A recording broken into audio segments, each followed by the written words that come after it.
Welcome to the Late Night with Chalky podcast.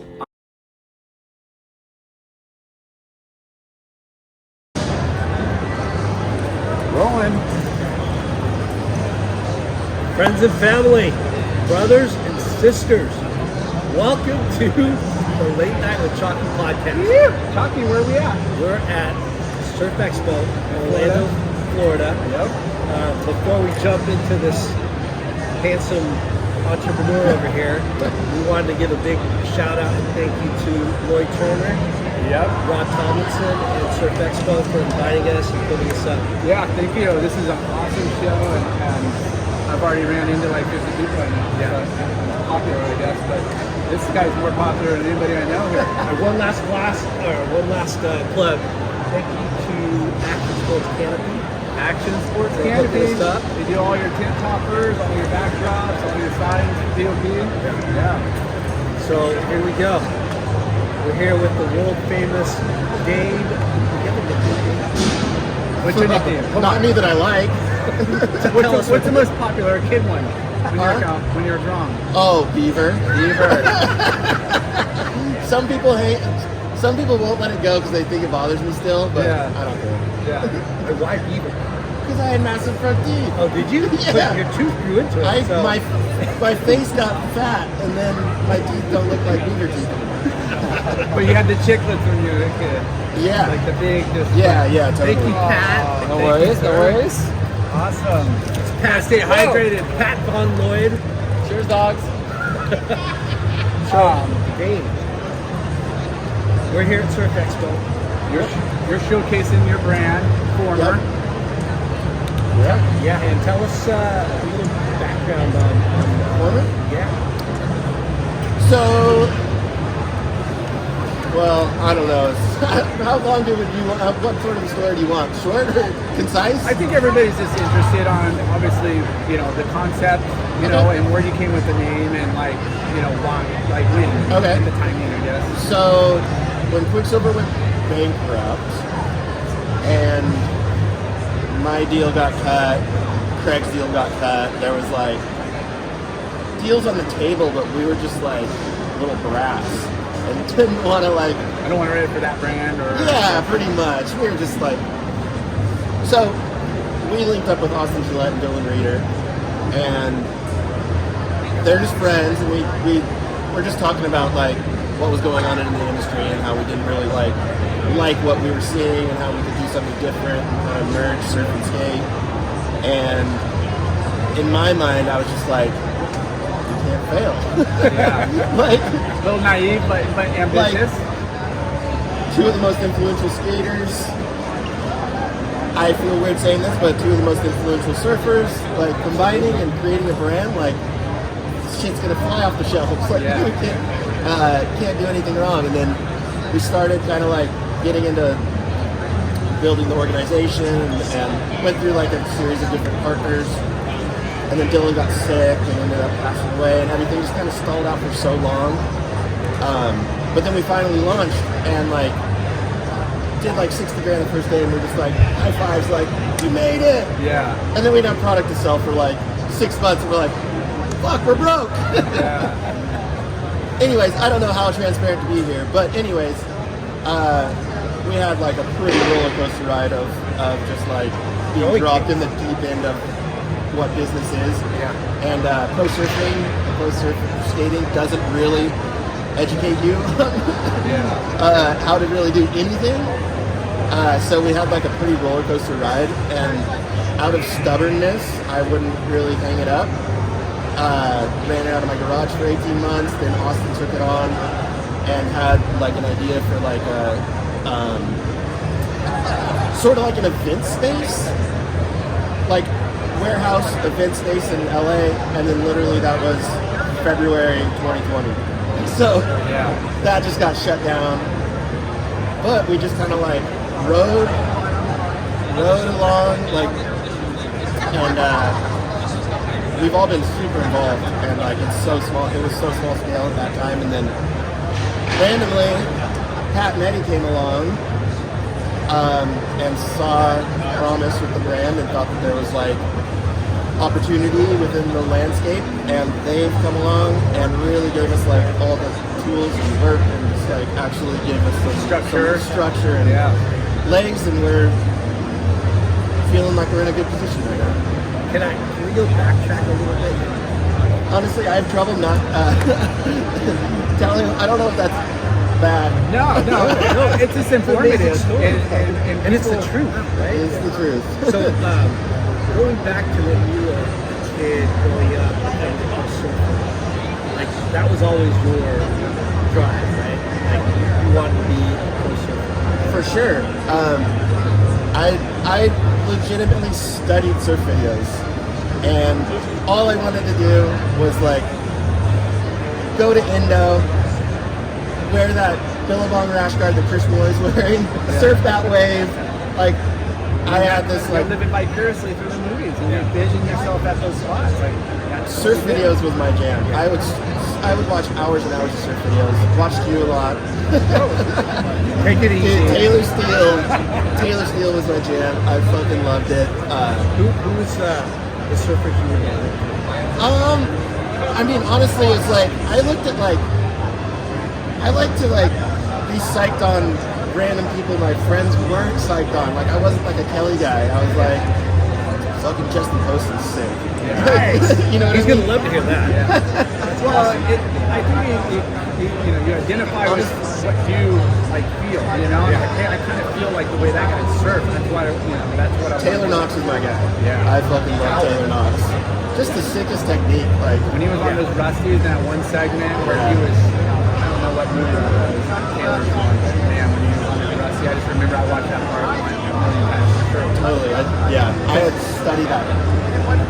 Try and get sick freeze frames on the VCR. Like, Hand gestures. Oh yeah.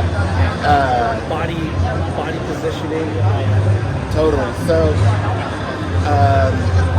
that was kind of the root of why I wanted to be a professional surfer, was just to go surf those waves and like surf like those guys. Is there one particular movie that you always have a fucking The Show, Loose Change. Bar was in this show. I know. In the show? I'm aware of that. Yeah. Little parts. I was like, B class. I'll take it. That was. I know. I remember.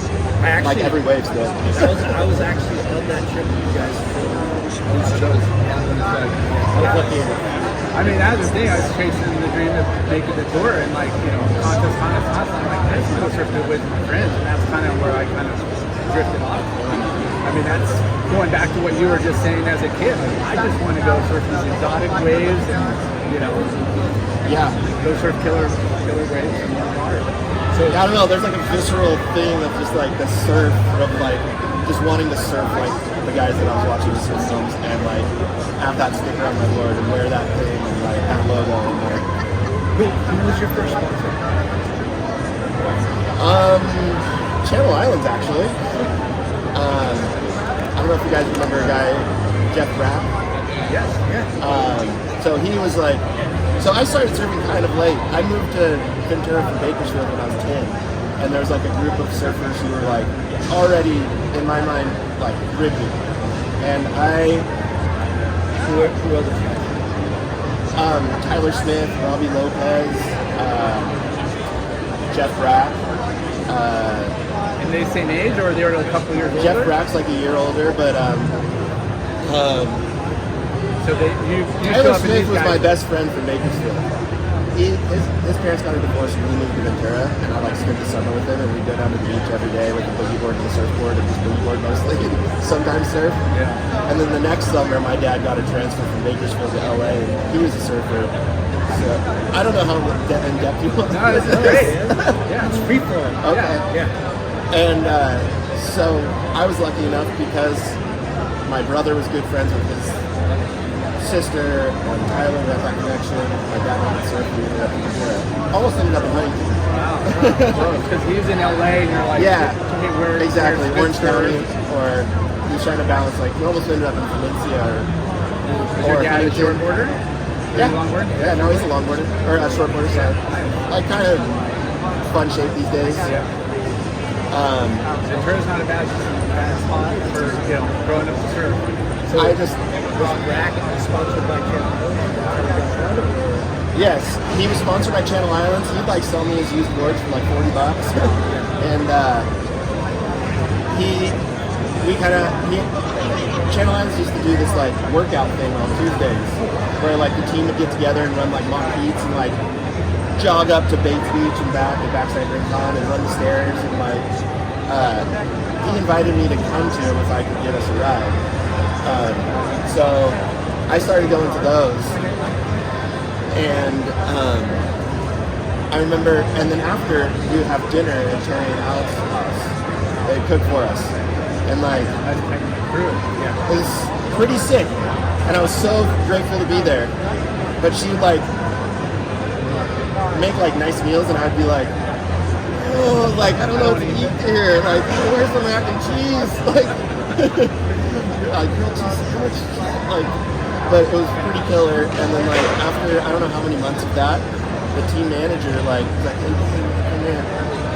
Like he took me into like another room and he's like, we want to like put you on the team. Like we'll give you like boards for $250 or something like that. He's like, you want to order? And he had like an order card. And I was like, I got a board brewery recently. I'm good. I didn't realize I was like, You getting hooked up? yeah. I was like, I just got a new board.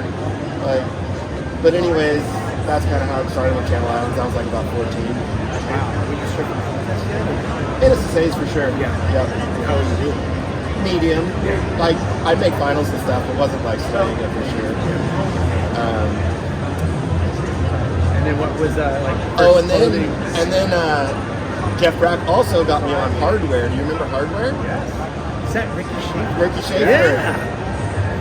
And they gave me a contract with like incentives. At 14? 14 or 15, yeah. Like, no payment, but if I got stuff in magazines, like I'd get like $200 or something like that. Yeah. I started getting stuff in magazines and I'd like invoice them and they weren't paying me and I like got on the phone and I was like, hey, this isn't working. Like I gotta bail, like you guys aren't paying me these incentives. Like Did somebody tell you to do that or did you do like my mom maybe? Yeah. Hey, I'm doing some action. Where's my money? Yeah, exactly. Were you a good student? Yeah, I was actually. Yeah, I was a good student. What I was in like gate and stuff. Really? Remember that? Wow, yeah. Now my kid's in gate. It's cool. Well, Look at this. we always talk Smartphone. about how some of the best athletes and some of the best surfers are also pretty smart. You got like Kelly, For sure. yourself. Yeah, Kelly's very smart. You got like, people that are driven are usually smart and kind of talented. So going back to that, you did school. Besides pro surfing, was there any other like occupation or backup plan? No. Surf. I quit school at 15. Oh shit. So after Hardware, I got on Rip Pro, and then That was a big contract. no, not really, not a big contract at all. I'm still like medium level NSSA, I think. But the randomest breakthrough for me was there was an Art Brewer boat trip with Dave Rostovich, Donovan Frankenreiter, Danny Fuller, Kamala Alexander, Brendan Marchison. Poncho Sullivan was meant to be on it, but his like house flooded in Hawaii or something like that. I'm sure Rick Roll went down the list like, oh, I guess we'll send this kid. And I cannot believe that my parents were cool with me just like going on almost 3-week trip to Indonesia by myself. Second first international trip. I had done other trips by myself, but like a 5-day trip to like Mexico, Piscolas, or something like that on a road trip. Yeah. So that trip. I got a ton of photos out of it in magazines, and I was like, I'm pro. Like, Mom, Dad, like, I'm quit school. pretty much, yeah. And were they supportive? Like they knew Totally, like that's yeah. your dream, and they're like, hey, let's go for it. Totally. But in hindsight, such a dumb thing that I did. Not to quit saved. school at that time. I mean, your dreams are coming true at such an early age. And all these people, that you're on this trip, and Rip Curl puts you on this trip, and you kind of rose to the occasion, most likely. I guess so. I Yeah. got a bunch of photos in the magazine and stuff, and it was like, you would know this for sure, but like, it is crazy to be thrown into like that sort of a situation when you're 15. Like, I'd never drinking a beer before. Like, You're on a boat trip, like with clubhouse. Yeah. oh, dude, yeah, they're like, you can't sit at the dinner table. You don't have a beer drum, and I'd like, oh, it's gross. Like, That was your I initiation. kind seriously of. had one of those wheelie bags, like this. Half was clothes, and the other side was candy. And I remember I got there, and Kamale just raided the candy side. They just like pummeled it. Yeah. And he didn't ask you, he just took it. Oh no, that was all in. That's the Hawaiian tax. Yeah. So did they film too on that trip? Not really. That wasn't really I mean, that crew sounds amazing. Kamale had like a handy cam, and I remember some of the waves like ended up in a head movie, which would be cool to see. But I actually remember filming a lot on that trip and making like a little surf video out of it. Because that's what wanted me to bring in, like, the next point of, like, you got into, filming. You were obviously a big fan of cable movies and just studying footage. When did you start videoing yourself and, like, critiquing? As soon as I started surfing, that group of friends that I told you that were already like pretty advanced in my mind when I first started surfing, we would film each other every day, pretty much. I wish I could find those tapes. Yeah. But I was skateboarding. really into skateboarding when I lived in Bakersfield, and pretty much actually I say that I've said this forever, but I pretty much gave up or like quit as soon as I started surfing. But I remember we hit skates pretty hard when we were young, so we still skated a lot. I feel like some of the best aerialists, some of the best surfers come from skateboarding. They have skateboarding. Right? Yeah, looking like flutters. It definitely helps, I think, with just creativity and just more raw, like, instead of that super polished, like, surfing style, like a little bit more raw. It just doesn't have the same background. Yeah, you know what else I think is like really actually like helps is like grew up with a trampoline in my yard, so you get used to like being upside down and backwards and like all sorts of stuff like that. I feel like that actually gets, I don't know, and just like feeling your Would you visualize like connected to a board, or would you bring your board in? Or definitely a skateboard with no wheels on it on the trampoline for sure. Have you ever had a normal job? No. Your first job is starting a company. I guess so, yeah. No, I have not, and I don't know where like my work ethic comes from, but I really value not being above any job. Like just Learning. fucking do it. Like, We could tell. like before my last video showing in Ventura, I have a little store, and I've been doing like these little gatherings and showing films and having bands play and stuff. Literally setting it up, I was scraping up human shit on our back door. I was like, oh dude, yeah. It's like the bums love our back door.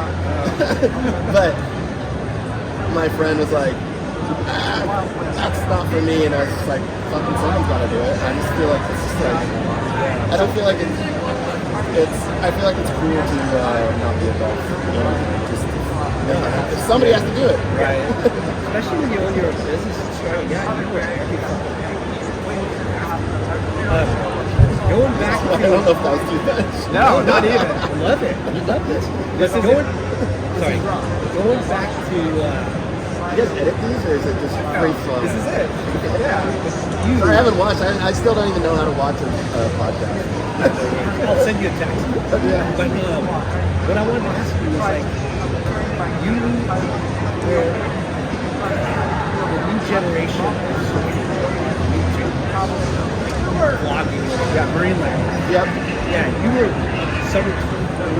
You kind of were like of that, right? I guess so. That whole Marine Land came from when I first started filming.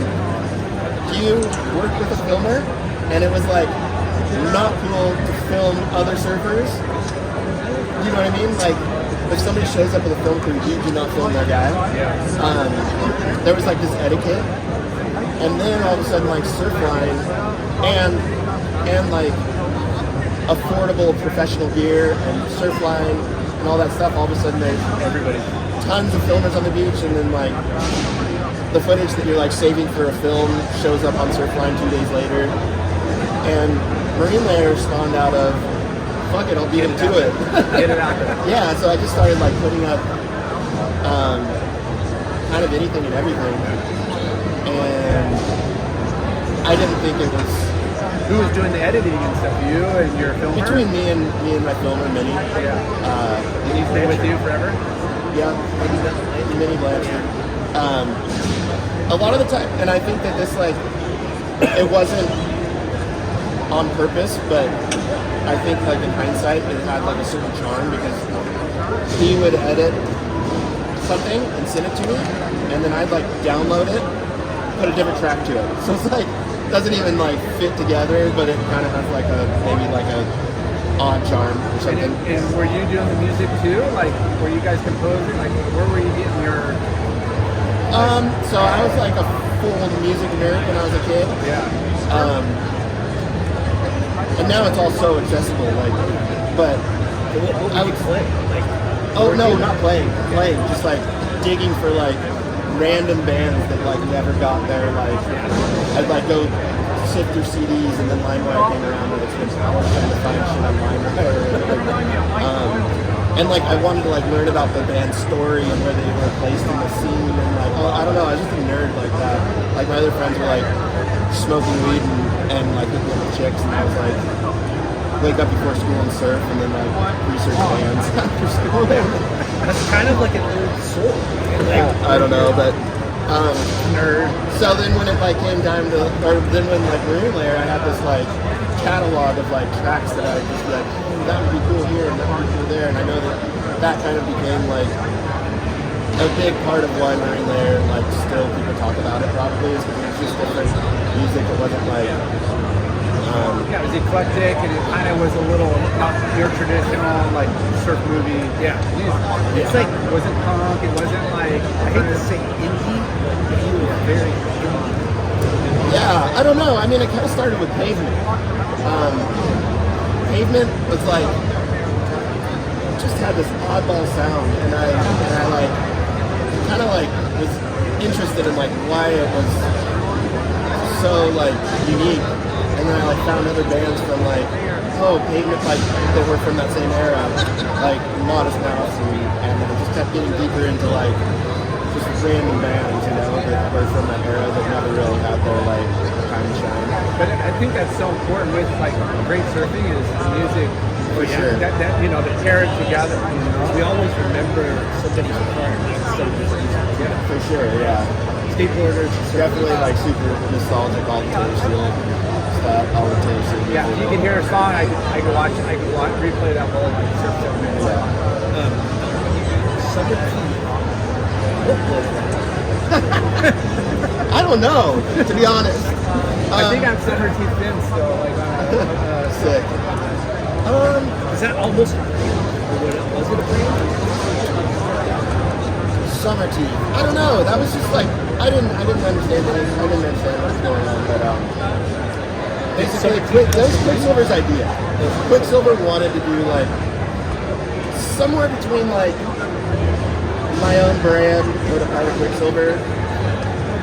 Different era. I'm not sure like strategically what they were thinking, but I named it Summer Teeth. I don't know why. There's like a Wilco album named that, but I didn't really. I don't know. I have no idea why I named it that. Yeah. Because I think it's fucking really cool. Dude, people still like come up I and like want Summer some Teeth. like tell me they like summer, like love Summer Relayer, Teeth. Summer Teeth, like those are things that you created, right? make you that much more like, I don't know, interesting. Another thing to go, oh, that guy's smarter than fucking looks, and he rips. Not really. Summer Teeth was full of Quicksilver's deal. They wanted me to have my own little thing. Like I said, strategically, I don't know what they were thinking or what, but and I did it for a few years. They were like, basically like, what do you want to put on a t-shirt? I just do the most random shit. And like I said, people still somehow dig it. And then they transition. That was when like Andy Mooney came in, I believe, and he closed down. I was like a sister company with Kelly's, not out or known, what was it? Visitor. So we like use the same people. Yeah. And I think Andy Mooney came in and shut both of them down, and I was kind of like, whew, because I was like, I got no more ideas. Like, Pressure's on. Kind of, yeah. I mean, that's so smart for Quicksilver to try to, bring you guys in to kind of do your own little deal. I mean, Quicksilver at the time was massive, it still is, but it's like, hey, we gotta stay core and have something for that, surf that identifies the deal. But fast forward to today, and now you're kind of repeating it, but now it's yours. It's a bummer, and what was happening in so business, but it's a bummer because it's such a big So much history. and I don't really want to see it go away. And you've had like both of you guys, both local, for many, many years. And they've done a lot of good, brought a lot of good things to our industry. And hopefully some of the stuff that's bad, we can all learn from, right? Yeah. So now, fast forward. I don't know. I look at how I like exited Quicksilver after like going through it with my own brand and stuff, and I'm like, I was such a fucking asshole. Like, such an asshole. Yeah. And I just didn't. I don't know. I don't know if everyone's like this, but I like look back like 5 years. I'm like, what? What was I thinking? What was I thinking? Like, I was such a fucking asshole. you just with like sponsorship and stuff, and like going on stage and just totally clowning the company that's like paying me like very handsomely to represent the brand, and I like thought it was just like a stand-up thing. I don't even know. It's such an asshole. That's what people love about you. I know, but it doesn't. It's still not cool. As a professional and as an owner, you'd want people to, that you're sponsoring to give you the most respect. And you don't want to bite the hand. No, I did. I bit the hand many times, and I'm lucky to think. But your surfer pole, speeches, like everything, they're going to go down in history. Be the app. I can't watch that. It's so cringy. It's like I know. You're in I know the other moment. people like it for whatever reason, but I don't know. I've matured to the point where I'm looking at that person. I'm like, you're a fucking bitch. You gotta grow up. Yeah. But you've learned and grew up. I look at surfing like people that are really successful as like a childhood actor, because there's no other sports like surf, skate, and snow that get these contracts and this money and this accessibility and this fame at such an early age. So you're kind of just like, you just got thrown into like the Hollywood of surfing, kind of something. I don't know how to Definitely I feel very fortunate, and very fortunate and grateful now. And I didn't feel that way when it happened. I was just like, what's and you can reflect now and make those, know the rights and wrongs. And, hey, I would never go back. There's a lot of the stuff we do. Well, Bob and Knight came and shook my hand today, so that's cool. Yeah, that's good. Well, it's crazy because Bob and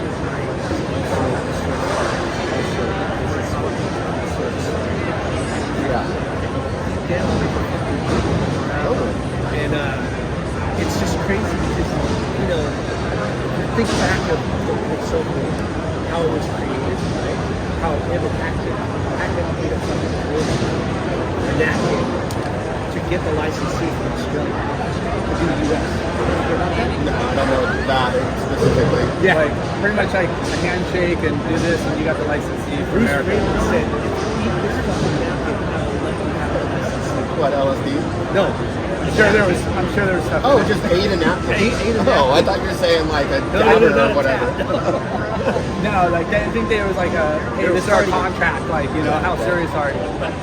But the fact that, you know, Bob got a box with like template of like a board short pattern and like, here you go, and a couple buttons and Velcro and like, go get it made, Yeah, you know?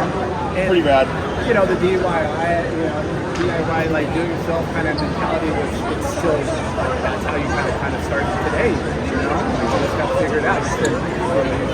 You've learned so much about starting your brand, and, you know, you don't really have a book that you're going through of like a business book of like, just figuring it out. Totally. Chapter 11, your shop in Ventura. Yep, So tell us about that. Like, what? Because you already have Former, I do. right? And then what? I know you said Chapter you wanted to 11. create a space for it. Chapter 11 started because I have this thing where like you see like a 13-year-old ripper and you're like, oh, fuck that kid, he's like too eager and like just like, like go away, whatever. And then they're like 17 and you start talking to them and you're like, god damn it, I'm an asshole, this kid's cool. And so there's a couple kids in town. Actually my brother kind of played a role as well. This was like right before COVID, and I like reconnected with my brother. We had like a long like weird relationship that we didn't really talk. And he was pals with these kids. Basically, he was mooching off them the way that he did used to do to me. But he'd like bring them half a beer and ask them for a red kind of thing. And we surfed together a ton, like right before COVID. And these kids that I was like, kind of like, whatever. And then I talked to them and then, these kids are cool as shit. And I started talking to them and I was actually like asking them lots of questions because I started to be a performer. And I was like, what do you guys like? Like, because they're like cool kids, like, what do you guys like? Like, all this stuff. I was like, if you're gonna put out like a video, where are you gonna put it? And they were like, I don't know. I was like, shit, I'm hiring a filmer to come down here and film me. Might as well like create a platform with these kids that I'm surfing with every day. So that's kind of where Chapter 11 started. I used the name Chapter 11 because of the film Chapter 11. I just liked it. I wanted to call it Former Chapter 11 to be honest. But there was a group of us who all had to agree and ended up Former. But I think the Chapter 11, you know, like your MTV logo with the genius. Yeah. really, I can't tell if I should retire that or not. If it's like corny. It's because it kind of bridges the gap. Like a lot of people think it's just a reality, like TV channel, which it is now. But we grew up and it was like in the music videos. It was like I spent a lot of time on MTV. Yeah, This is one of the most culture. yeah. It's the Instagram. So I mean, we talk about like the surf shop culture growing up and having that kind of like clubhouse atmosphere. You go in, yeah, there's business being done, but it's a spot where you can hang, watch surf movies, like, you know, it's kind of like a boy, you know, surfer clubhouse. Is that kind of what you guys set up? Well, so I started this.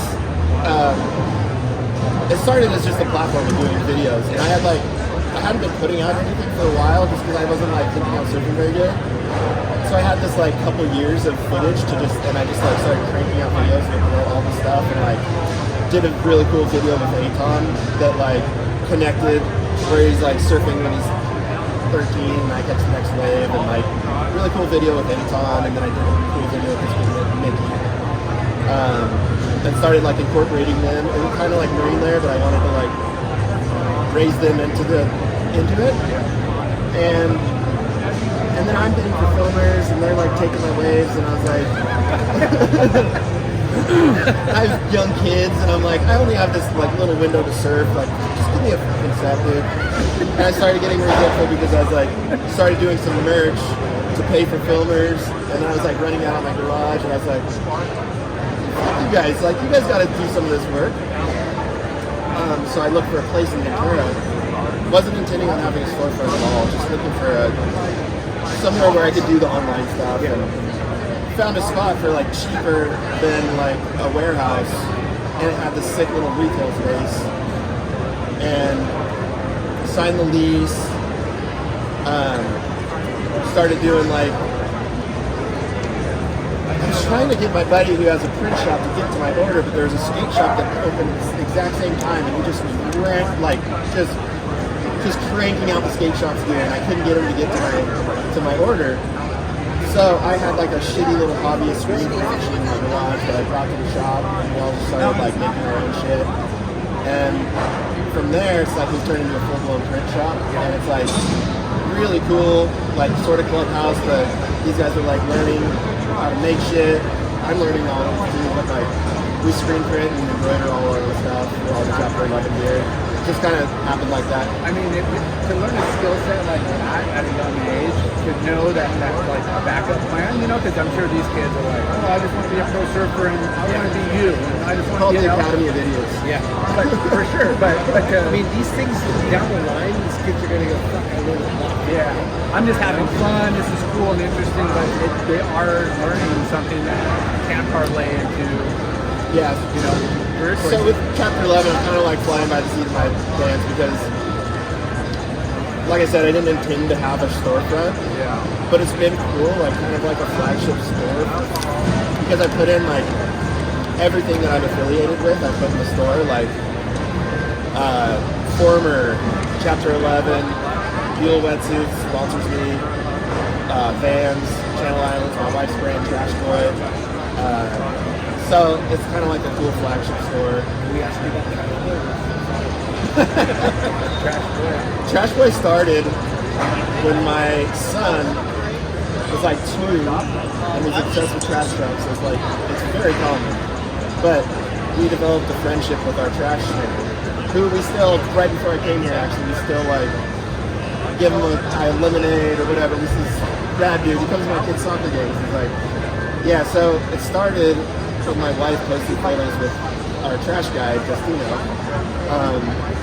and using this like GIF said Trash Boy, and it was like fiery, like meant to look like the Thrasher logo. And a bunch of people were asking me like, oh, shirt. I think she maybe made a shirt out of it for my kid. And like a ton of people were requesting for her to make it. She's like, I bet 5 people will buy it, but I'll like do a pre-sale. And like hundreds of people bought it. And then she's kind of just used that as a creative outlet. Like she's really good with Instagram and like creating stories around her kids and life. And which then she creates like merchandise around it, and people buy it. And it's good. That's so good. Is that the precursor to your No, Flame Beanie, I don't know where that came from. because that was fucking The ice, Yeah. that one was dude, awesome. the commercial or the video you Yeah. produced for that. Yeah, that was all Hunter. I was like, Martinez, yeah, that he came up with that idea, and we just Your shot that. acting is like hilarious. Well, it stems from real life experience. the whole like, you know, you have the VDR, and it's like you're like selling product, and you just keep laughing, you just get more and more, and just like, who the fuck is this guy? Like, he's not only one of the best surfers on the planet ever, but he's hilarious. And that's like the, you know, icing on the cake. You got the content on the surf side, but when you do creative, fun skit stuff, and you know from Taylor Oh, Jones yeah, movies I and mean, all that's that. fine. I love the skits It's and like loose change. kind of you gotta make yourself and your people you're with like make them feel uncomfortable and do something funny, and it all works out. It's so hilarious. Dude, we don't want to take up Yeah. more of your No. time. This is amazing. Funny story with the flare ice beam. Yeah. So first we did the skit, And it's crazy how much harder he works, because these things are nuts. Yeah. And it's all because of the stick. The next one, there's this dumb like Snapchat thing where you explode people. Yeah. So the next one, we were like tossing the beanie and stuff and exploding it. We call it like the I explosive saw that. beanie. Yeah. So dumb, but it's funny. It's hilarious. Everyone laughs. It's so funny, like to blow people up with a beanie. We were at Lele's, and Hunter had a few Mai Tais or something, and John walked in with like, His crew. yes. And Hunter's like, I'm gonna get John. I'm gonna get John. And I was like, no, don't, please don't. Hit him with a beanie? Yeah. I was like, please don't. And next thing you know, he's walking over to John's table, and he tosses a beanie at him. Him. Like, he's like, do it like this, and you like toss it, and then it like explodes. And, Yappy tea. hey, what's happening? How are you? I'm good, man. Long Cool. time no see. Yeah, how you been? Talking to the boys. Yeah. Give them the scoop. Yeah. So Next thing you know, he's walking over, tosses a beanie at John, and then our table at Lele's like roars in laughter. And John's sitting there like baffled. what the hell is happening? Because Totally. he doesn't know the skit problem. No, not at all. And he's just like, what? He was blown away. Just didn't know what was going on. And then of course, that's very embarrassing. If like someone throws a beanie at you and then a table roars in laughter. It's so I felt so terrible. We spent the whole rest of the night trying to like blow it over. And John was totally sweet. His buddies wanted to kill Hunter. like totally reasonably should have killed Take him him. out on the golf course and freaking. Totally. Give him a It beat was, That's fucking Did hilarious. you guys smooth it over? You guys give them some drinks? totally smoothed it over. We should have bought him drinks. But no, I don't think they were drinking that. It was Koa Rothman's birthday or something, but so lame of Hunter to do that. It's so funny. Make it the video. Huh? Make it the We video. never, no. never did it? No. No. You didn't want to. Hopefully, I don't want to. you wanted to go surf in Hawaii. No, yeah, exactly. But, yeah, his friends wanted to kill Hunter, and Hunter was walking on eggshells the whole rest of the trip and just wanted to get out of there.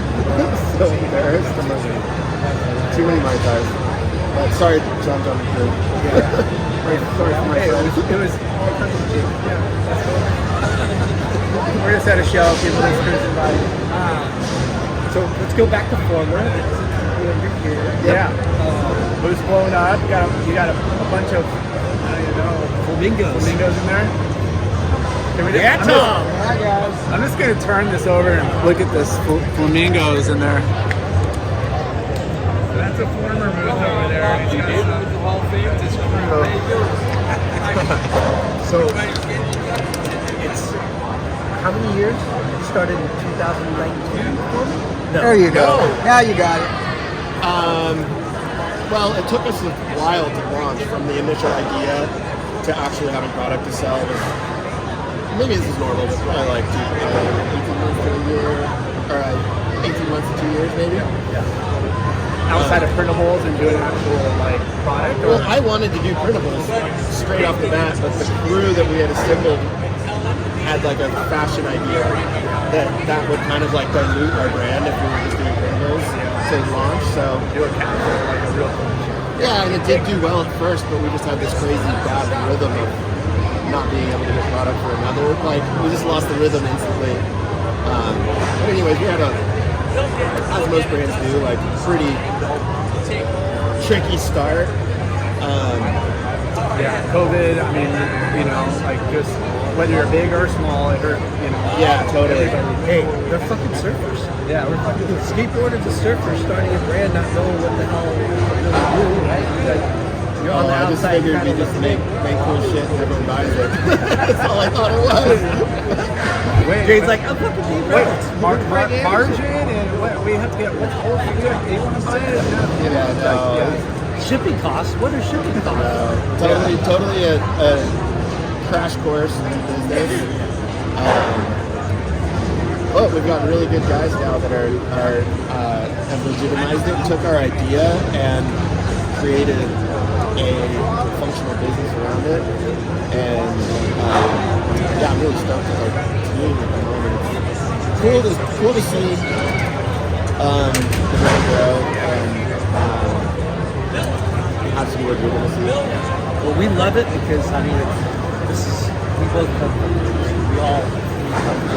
We all work for different brands, and we just want to in the culture and we live it.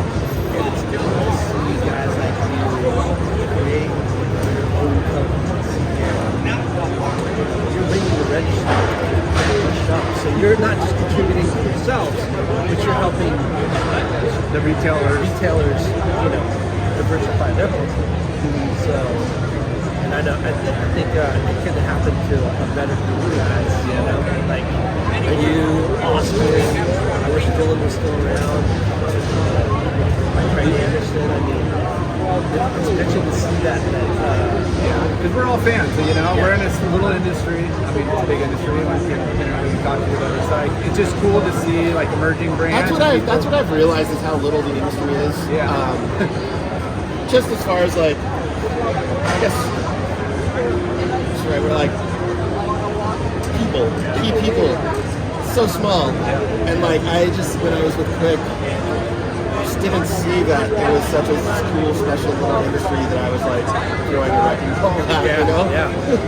Isn't it crazy how spoiled it is? Oh yeah, 100%. Very spoiled, insanely spoiled. I had no like real life experience. I was pro since I was 15. Like, so I had a lot of real life experience, but not, I guess like accountability. I don't know what the right word is, but. I remember I did an interview when I was like 16 or something, like a check me out or something like that. Something, but anyways, I said my dad is just a businessman, and he was like really offended by that. And I was like, that's all you are, what do you mean?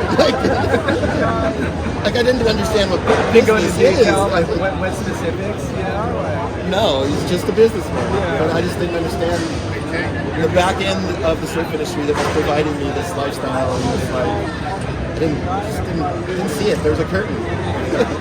Well, when you're getting rentals and you're one of the best, most successful pro surfers ever. Spoiled. Yeah, it definitely. But what's really cool and endearing even more, you didn't look spoiled. You just looked like it seemed like you were. You weren't trying to be, disrespectful, but you were like, I kind of get it. You're humble, and you were getting all this accolades. You didn't want to get it, right? You wanted them. Honestly, my brother actually plays an odd part in this. Like, if I was really to like pick it apart, because he was like always struggling. Different things. His life was never like put together. He'd like He didn't have a passion like do surfing. tile. No, he surfed when he was doing good. But I had this weird guilt, like I couldn't like embrace my success. If that makes any sense. That's so much. I feel like almost makes you feel guilty. Totally, yeah. You know what I mean? No, yeah. Being on this trip, everybody wants a piece of it, and in our eyes, it looked like, you stayed humble, like, hey, I'm a Ventura, like surfer. You stayed. Ventura definitely keeps you humble too, though. It's different these days for sure, but it it's wasn't definitely like- not San Clemente or something where they embrace like professional surfing and the surfer's success. They want to like tear you down, and you're the guy that's exploiting their spots, and like fuck that guy filming. That's kind of what I grew up into. So there's also like you don't want to flaunt. No logos on your board. No. Black wetsuits. Park in a weird spot and paddle out in a weird spot, and like your filmer hides out, and like there's definitely a portion of just growing up in Ventura that keeps you humble for sure. It's changed, but it still has that sort of grit in the water at some spots. I was standing next to Carter Slade the other day. Did you guys know Carter? I heard the name. I thought that was like a myth. Carter Slade? No, Carter. It's a real Carter's hilarious, huh? He's a real person. Yeah, he is. He's like, he used to make surf videos. Oddly. He famously went to jail for a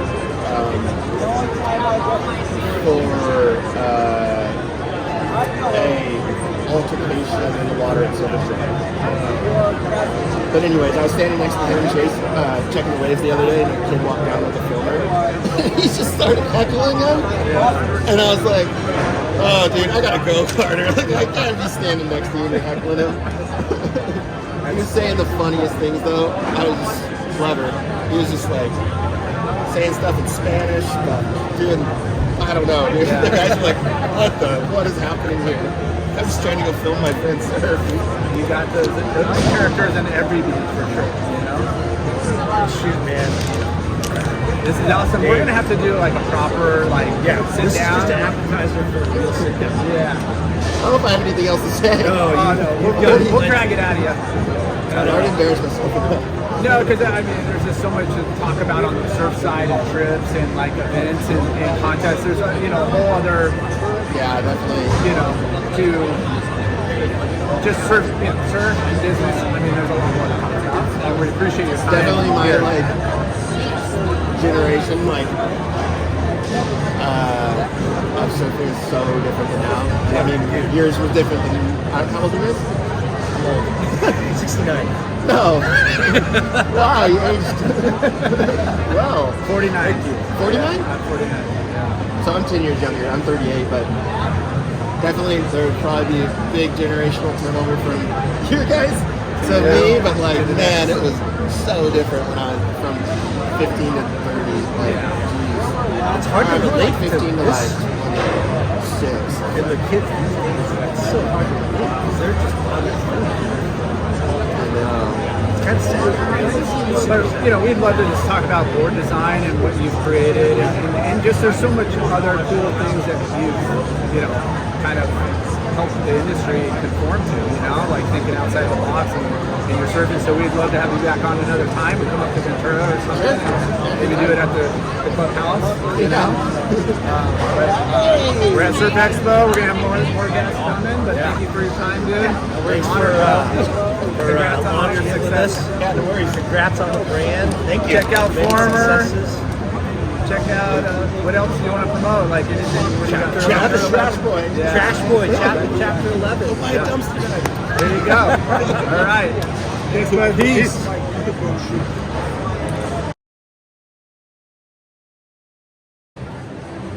All right. We're here with Mr. Evan Caples. Hi, guys. Hi. Ventura, California. Yes, sir. Yep. And he is ex-pro surfer. Yep. Business owner. He's actually Couple here different businesses, right? at Surf Expo. His first entrepreneurship was Momentum.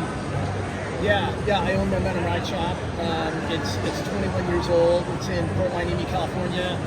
For those of you that don't know where Port Hueneme is, there's a surf spot called Silver Strand right down the street from my shop. So it's a little location to the horrible name. Yeah. They know that spot. A lot of people know that spot. Yeah. Too many people know that spot these days. Cat's out of the bag. Yeah. You have a newer business venture. Yes. So I founded a hair and skincare brand called Kelson Products. We launched back in November of 2019, and I'm doing that with my son Curran, Sean Malto, Mikey February, Jack Bluestone, and Cassian Mueller. Wow. And That's a good crew. Holy smokes. Heavy hitters. We got a bunch of like-minded people together, and what we're doing is we're making high-end hair and skincare products for our lifestyle. For instance, we have an amazing zinc-based sunscreen and a way to remove it without water. So we brought something a little different to the market, and it's gone really well. When did you start that? Started in November of 2019, so the timing was epic, as you know the rest, right? Yeah. And were you always into skin, like, you always thought about doing a sunscreen brand? No. Or how'd that come about? It came about with Current and having, very like luxurious hair that he didn't get from me. The part down the middle and the golden locks? Yeah. Like when you type in surfer hairstyle, Current pops up. Like literally, like in Google search. Yeah, absolutely. And skateboard. Surf and skate, that's your dude. So he got signed by Target, and it was kind of a funny kind of a story how it went down. He got signed by Target on a Thursday, and then Saturday he's winning a contest in Michigan, like a Ryan Sheckler contest, and I went to take a shower, and I reached for the shampoo, and it just kind of, like, that's when the light bulb went off, like, oh my God, Kern's got amazing hair, he just got with Target. I don't want to take away from any of his paying gigs, like, wow, what if we made like a hair skincare brand, and he's got, the distribution. Yeah. And that's kind of how it started out, but it didn't end up going with Target because it took a long time to actually, make it happen. And with that said, we were able to bring in the Mikey and the Jack and the Balto and the Cassia, and they're all co-founders, and we're trying to do it in the most ethically sourced, highest quality manner possible. So jumping back to your first business there, surf shop / now it started off as a surf shop. Yes. And then it became a skate shop or a bike shop. Yeah. So it started off as a surf skate surf skate kayak store. Popular. Yes, and my brother manufactured kayaks at that time, and I was working at a store in Malibu, and kayaks were booming, like fish and dive kayaks. So I wanted to back myself up because, going out of business wasn't in the plan. So I'm like, hey, I'm just gonna do it, and we'll see where it goes. It did well. I ended up moving to a bigger store. We got rid of the kayaks. We went heavily into shoes and apparel, and that was 2005. We know the rest. Yeah. 2000. I got into selling beach cruisers in like the 2008 time, and then I moved to a much smaller store in 2010, and it just slowly morphed into more of a bike shop. And I'm still doing surf and skate, but it's on a smaller level. But I'm still representing the best to my ability. But bicycling, components and the repairs of it, it's really what's keeping the door open and allowing me to do Kelson. Do you do rentals there for like summer, people traveling, or just straight like repair or tune-ups and stuff? Yeah, we sell parts, we do service, and we sell bikes. Nice. And there's a full bike scene in our zone with kids riding fixie bikes and wheeling. And COVID for any bike shop was massive. So it's like, it's kind of funny how life takes you.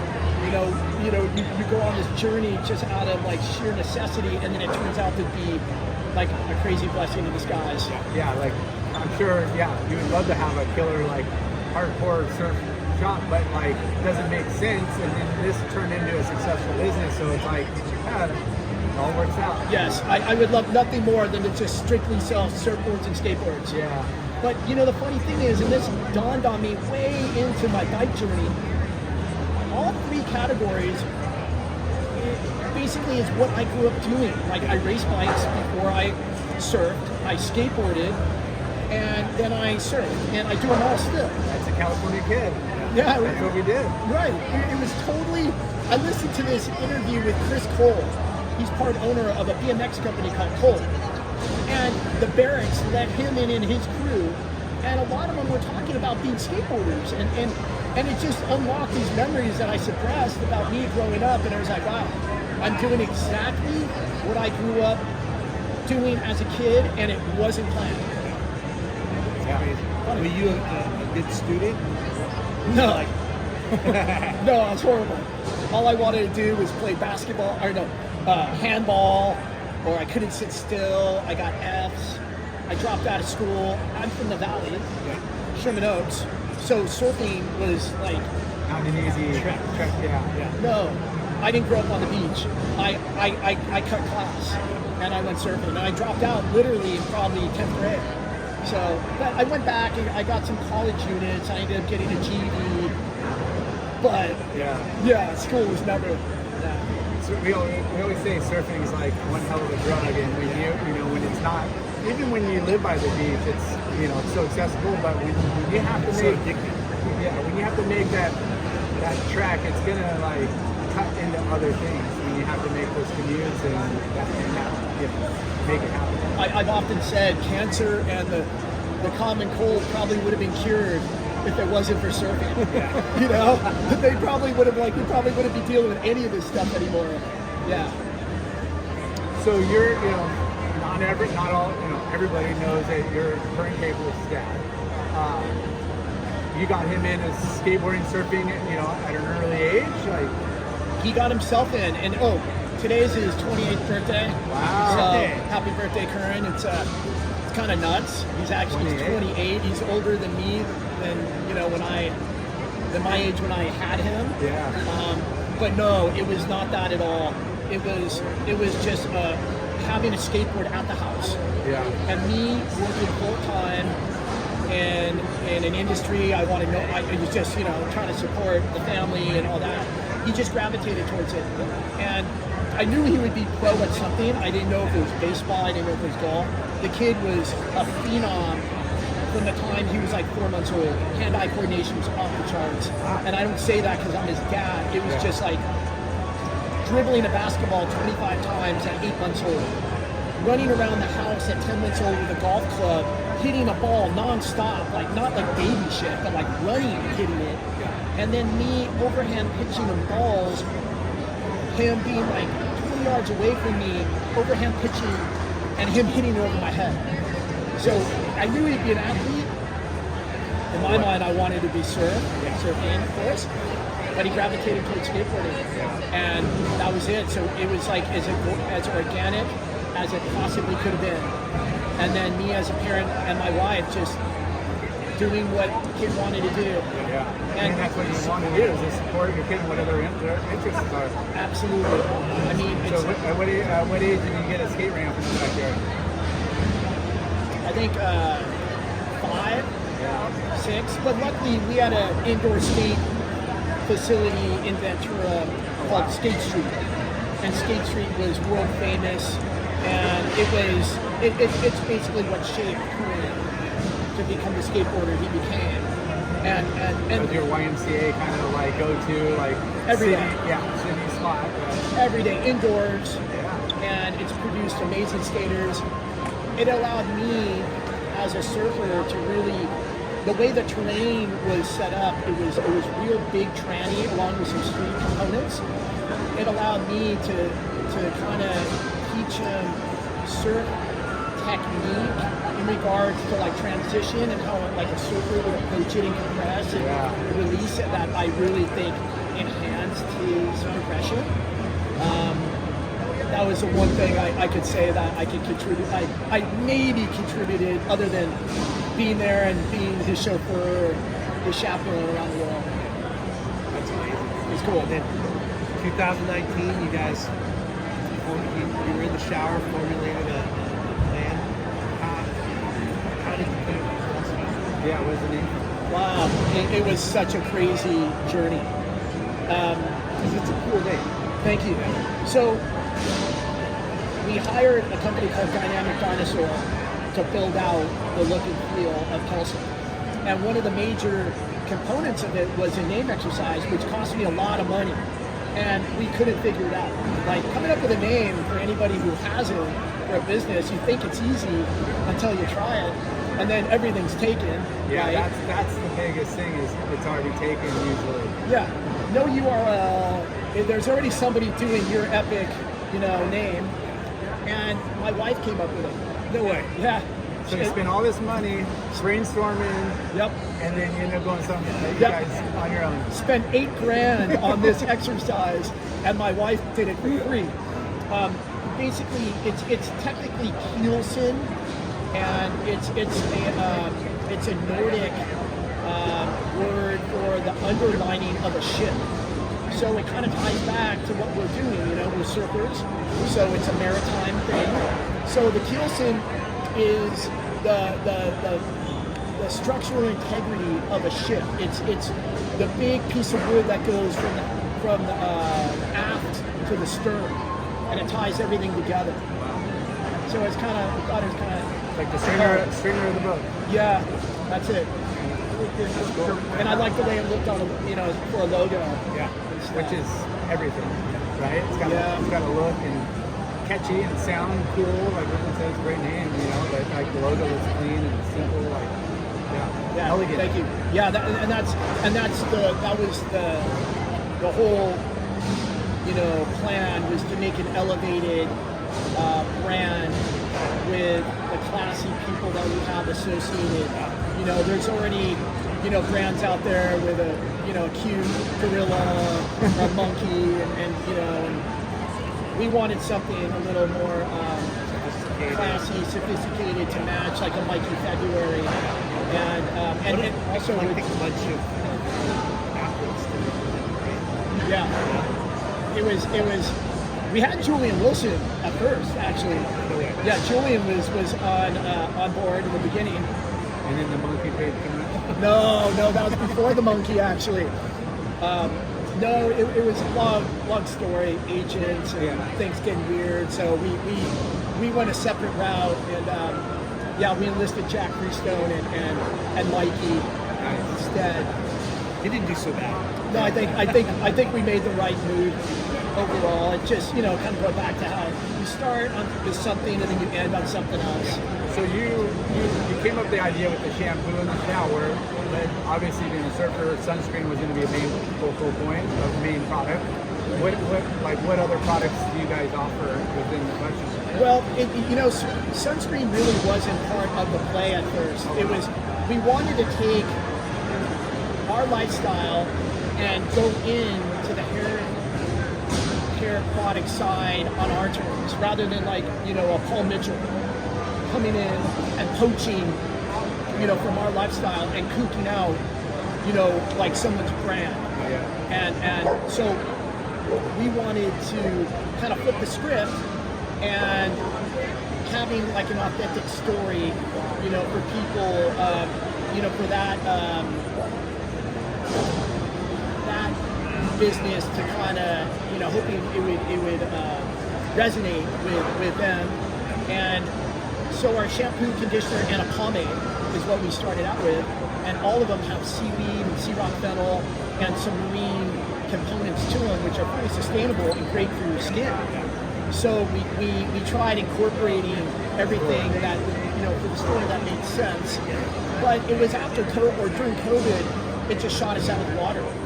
Our funding ended when it was set to in March of 2020, and then I had to step in. I was a founder, but I didn't have a day-to-day role with the company, and the person that was running the show bounced, and I was left holding the bag, and this is, my brainchild. I have most of win or lose with the deal. I had to step in, and then it was a natural thing like, hey, we need sunscreen. We're surfers, we're skaters, our ties to the industry are what they are, and it was really the place to lay the foundation, of the brand, and that's what brings me here to Surf Expo. So we got into it, and turns out it's a very hard category to be involved in sunscreen, and it's gone 1,000 times harder in 2024 with the FDA cracking down on small brands like us, basically trying to stranglehold the industry for your big conglomerates to peddle hormone disrupting, cancer causing chemicals. Yeah, it's interesting to hear that because we hear it or you see it, and if you can't, you look at the labels on the back of stuff, and you wonder if it's good, but you see it everywhere, and like you said, it's peddling of the big almost pharmaceutical style, you know. And in general, like the boom and bust is happening, right? And everything gets saturated. And it is a tough time for not just sunscreen, right? But many categories. Yes.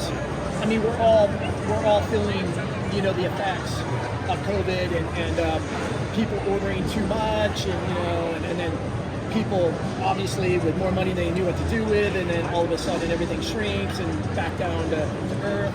Yeah. But yeah, you know, going back to what you just mentioned, Jay, about, you know, the sunscreen and the chemicals, it's insane what these companies are selling us. Yeah. And that was part of it. It was like, it's hard for me to go into a market and want to buy food knowing what I know now through this. I just had to go eat a fake piece of pizza, you know, just now because I'm starving. And I mean, it just goes on and on with what we're left with, you know, as options. And that was a part of what Pilsen really wanted.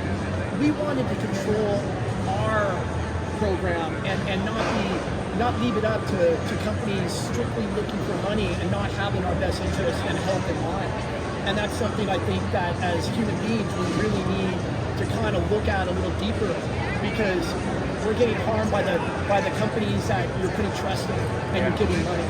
And you think they're okay because they're certified by the FDA and they've been they have the check marks in the boxes and stuff, but are those They paid off the right people. yeah. But those aren't really necessarily meaning like it's safe or in long term, you know, there's going to be long term damage yet.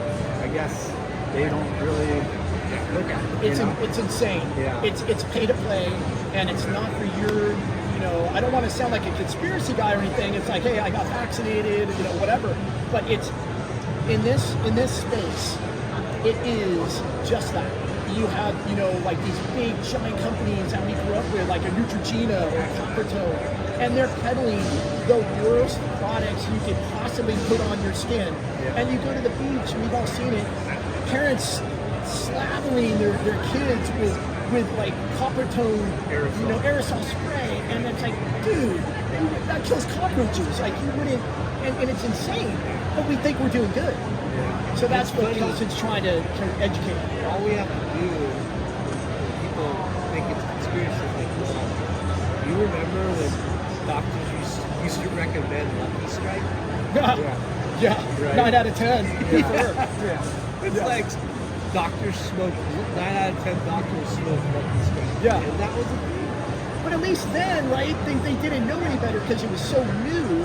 Yeah. You know, they we do. got the data now. Yeah, I mean, it it's- is, and it's got to be frustrating because you know you're looking at what you put in your products, and it's all natural stuff that's from the ocean or from you know plant life materials or whatever, and then you go look at some sunscreens, you can't pronounce half the stuff on the back of the label. Yeah. Like what is that? That's not even something natural. Like what is that? I can't even. And like you said, it's on food, it's on all these products, but it makes you question, and it's a bummer to hear what the struggles it is as a small boutique brand to kind of deal with the struggles of the corporate or the federal government's restrictions. Yeah.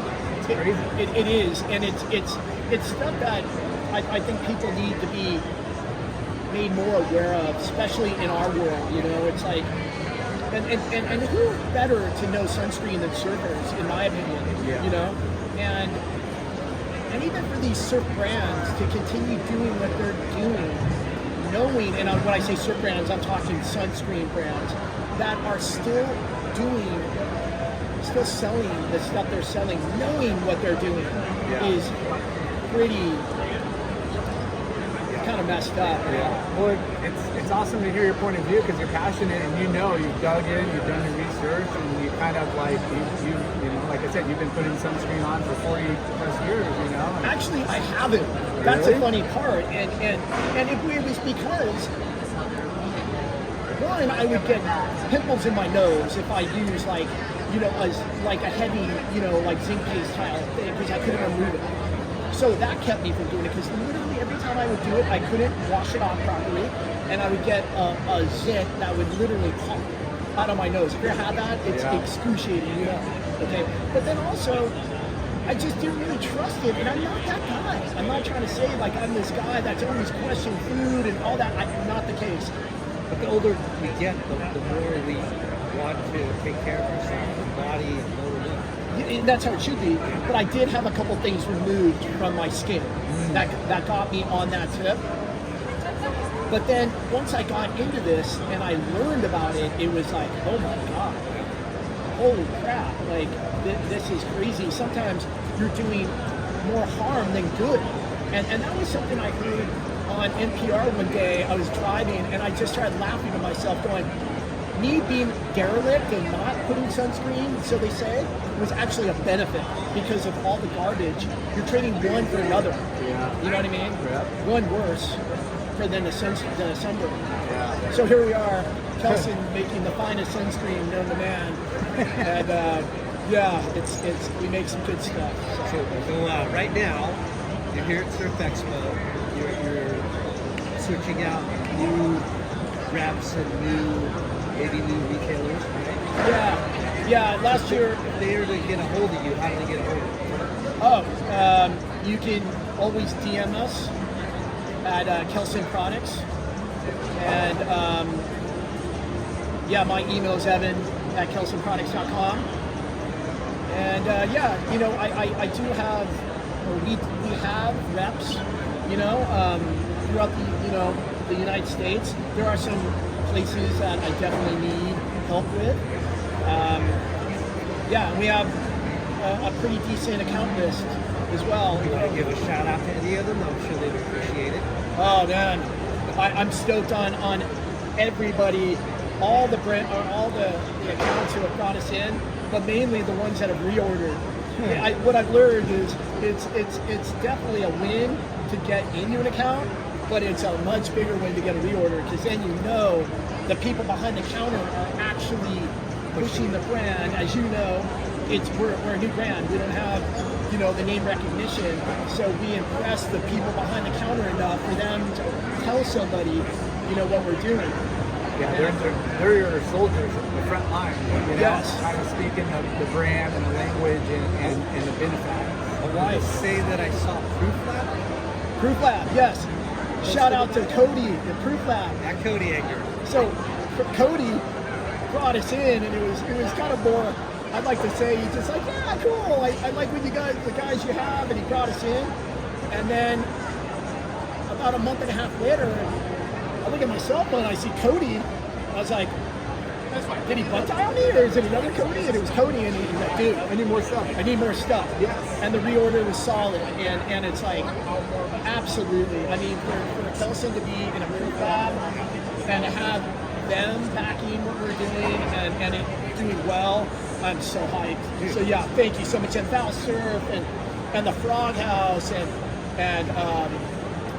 gosh, we have wave riding vehicles on the East Coast and Brave New World and Bear Wires and Cinnamon Rainbows and there's so many. And everyone I forgot to mention, thank you. Really appreciate it. Dude, we'll end it on that, man. Yeah. And, this is, like you said, a little appetizer to the main course of getting you. We've been talking a long time on getting you on and doing a proper one, and we appreciate your time here. And Love it. Thank you. For showing up. Good luck on the rest of the show. Yeah, thank you for giving brands like mine and the industry a platform, by the way. You guys are doing a great service and it's entertaining stuff. Thank you. Yeah. Thanks, bro. Evan Caples, Kelson Products. Peace. Hey. Little drown out. All right, we are back.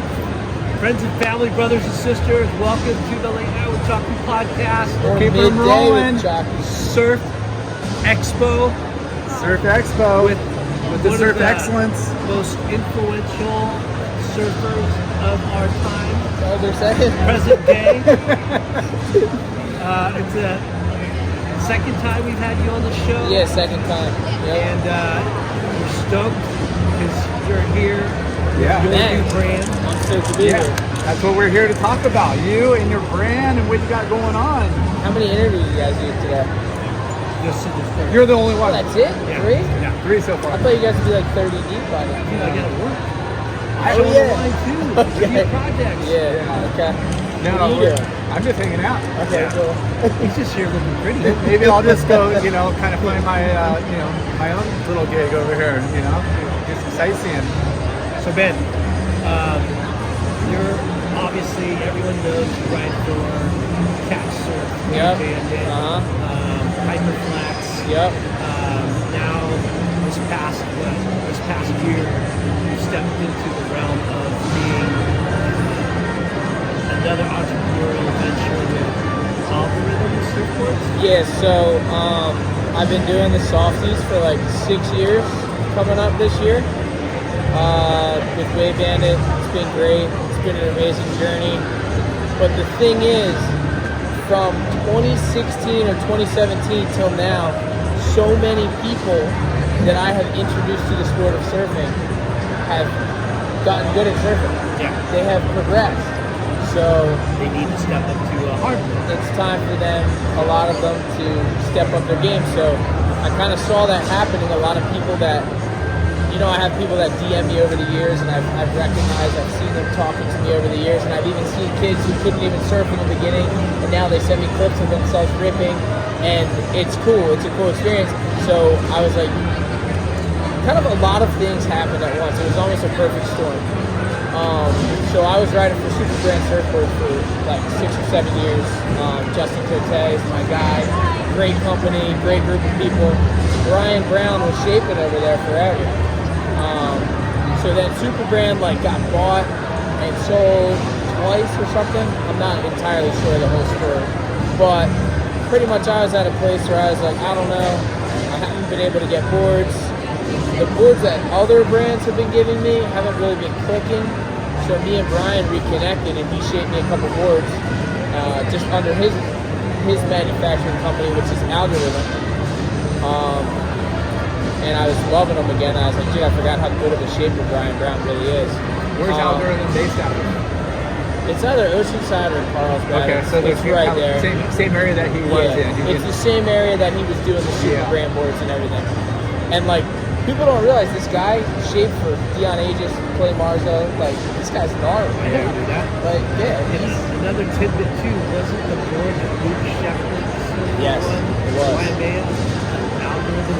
So Brian Brown shaped the board that Luke won the Eddie on. Yeah. Crazy. Yeah, they mentioned that to me last time I saw them. I've been talking to them back in the podcast too. Yeah, cool. Now I'll send him over here. Yeah. But so then it was actually Brian's idea, and he was like, "Dude, what are we doing? Let's make a Bang Gravy surfboard line. All the boards that you're riding are different than the boards I'm shaping for everybody else." And I was like, So it's not competing against no, it's not. other Yeah. inline Exactly. products. Little something different. You're Because bringing. theirs are a little more high pro, thin, small, High performance. yeah. So and then Not that yours are high performance, but the boards are world class boards, but I just don't surf that way. I don't surf high performance. I'm not trying to fit 4 turns in. I'm if I get on a good wave, I'm cruising down the line and maybe doing a carve, but mostly just looking for the barrel. Yeah. But so I got the mid length, which is my favorite one, 7 mid length. Then we got a fish and then a short board, and we just introduced a barrel board. But came to Expo. Reception's been amazing. Bunch of shops jumping on board, and I guess here we are. We're underway. It's happening. That's rad. That's rad. Thank you. well, let's we'll talk more about the board, but I'd like to talk about your last big adventure. Oh yeah. I watched the journey, and Crazy. that was pretty amazing. It was, Thank you. It was fun to watch. Thank you. How did you birth that? How did you birth that idea? So I have this Rolodex of dumb ideas that with budgets attached to them that I pitch them to people over and over, and Red Bull just happens to be one of my victims. And they're kind enough to let me pitch to them every year. So I pitched the 7 C's idea to them 3 years in a row, and eventually they were like, you know what? might just work. Yeah. Because I think a lot of people are seeing in the content world, like, there's like hardcore surfing and there's high performance surfing that people want to like just watch, and they want to analyze like how good John is, or like how crazy Nate Florence is that he charges big waves. But there's also something to, I don't want to call them challenges, because it's not like a Mr. Beast video or something, you know what I mean? But it's like a little bit of like a storyline, I guess. Like, here's the setup. But it is a challenge. It's like, can you do it? Yeah. Is it possible? Yeah. But it's more of a personal and just, you know, bucket list kind of. Exactly. But So Which that's, no one else is gonna do. well, the good thing about a lot of my ideas is nobody wants to do them. And you need a big budget. So, but yeah, and I've been kind of flying that flag of like, it's a fun storyline. People can get into it, you know, like it's an interesting thing that no one's ever done. And yeah, I don't know. I just have, as far as the 7 seas, like after I did the 50 states, a lot of my ideas are kind of like checklist ideas. I don't know why, but just 7 seas, 7 continents. I have an idea for that. I have, I don't know, just a lot of stuff like that. Like, I like traveling, putting myself under the gun, like seeing if I can kind of rise above and pull it off. Because that's the interesting part, which is appealing to your you know, what you do is, you know, yeah, we want to watch surfing and we want to watch killer waves and barrels and this and that, but it's the journey and the struggles of like you said, traveling. This, it sounds fun, but it's not always very easy. Yeah, it's brutal. To me, you know, I mean, everyone knows you as a novelty, right? And that's how you build your career. Different states, different, you know, standing wave, cool wave, whatever wave, you know, river wave. You're doing things out of novelty. In a sense, these things is different. Like, it's definitely more, I don't know, like gnarly, tangible, like real surfing. Okay. And you got really lucky with certain spots. Oh, I forecasted that, dude. Sure you did. When is it going off and all 7 seas? The Karamas thing, like, I can't even believe it. Just pulled up to Karamas and it was like a little overhead and just perfect glass, spinning tube, nobody out.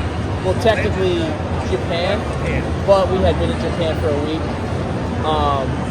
But yeah, and then because the whole Japan thing like kind of wore me out, and I was like, this is bad. I injured my leg at the wave pool in Japan, and I kind of like strained my I guess my hamstring muscle trying in air. And then I was kind of just like, honestly, when I woke up to do the first day and then get on the plane to Bali, we had already kind of like lost momentum. And then when we woke up in Karamas and saw those waves, it was just back on. Like, we needed it. Needed a sport. Yeah, we needed it so bad. Yeah, because no fun like being injured or just sore and like worn down. You know, like you gotta snap out of it. Yeah, and that was just the perfect. Had you ever been to Indonesia? Never been to Indonesia at all. Really? So that's actually another part of it. Can you surf all islands, all Indonesia now? I have a hard time. I have a hard time making the claim, but I do want to surf every country in the world, and I think it's going to be fun to do it through all these projects. Yeah. You know, because I got 4 new countries in that 7 seas thing. Yeah. And then we ended up in Norway, and chances are Europe in the fall or the winter is going to be good-ish. But then we ended up scoring that one day actually pretty proper, like not huge, but because Maryland is a good left. It's great, dude. Yeah. Going back to Bali and all this, like, how amazing is that destination?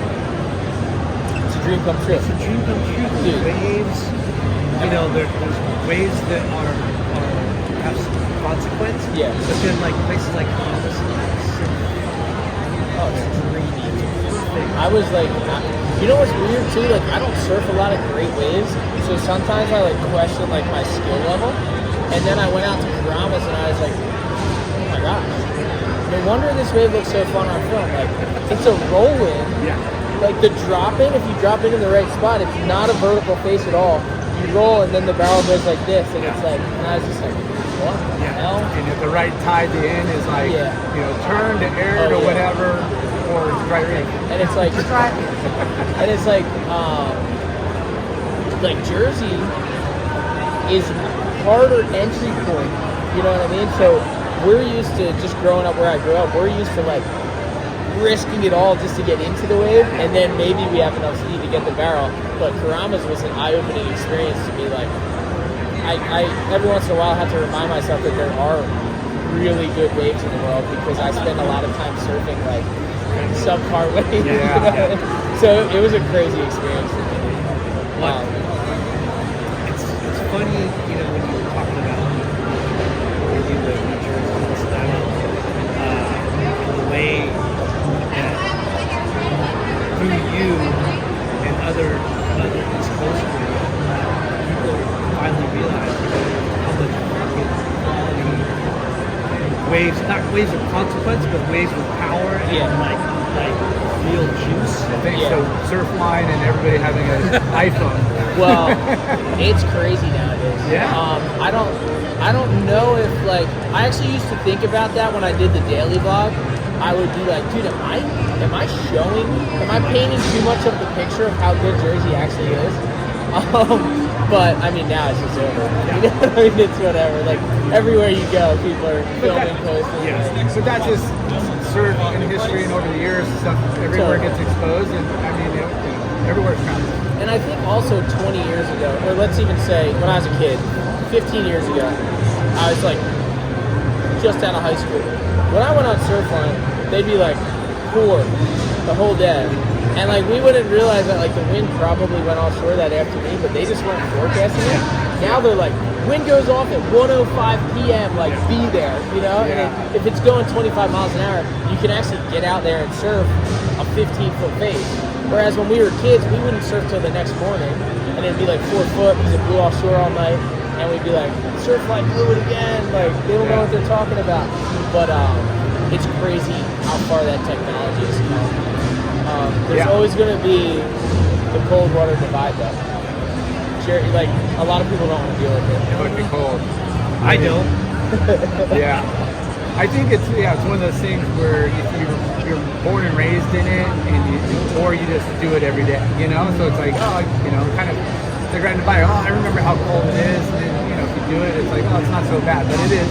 It's just you kind of get a different mindset. Yeah, absolutely. It's just as hard every day to get in that. Oh yeah. It's like you gotta be really psyched. East Coasters are so much more manly and so much more It was like you guys are there. It was really funny to have Jamie, because he came out like December one year for like pumping surf, New Jersey pumping, and it was firing. It was like 8 to 10 foot faces, spitting barrels up and down the beach, and we like rolling to the beach. He's like, that's kind of fun, like, whatever. Like, and then he just was like, his process of taking so long to get into his wetsuit and everything, and I'm like, dude, Jamie, you don't realize we went 4 hours. Like, we have to go right now.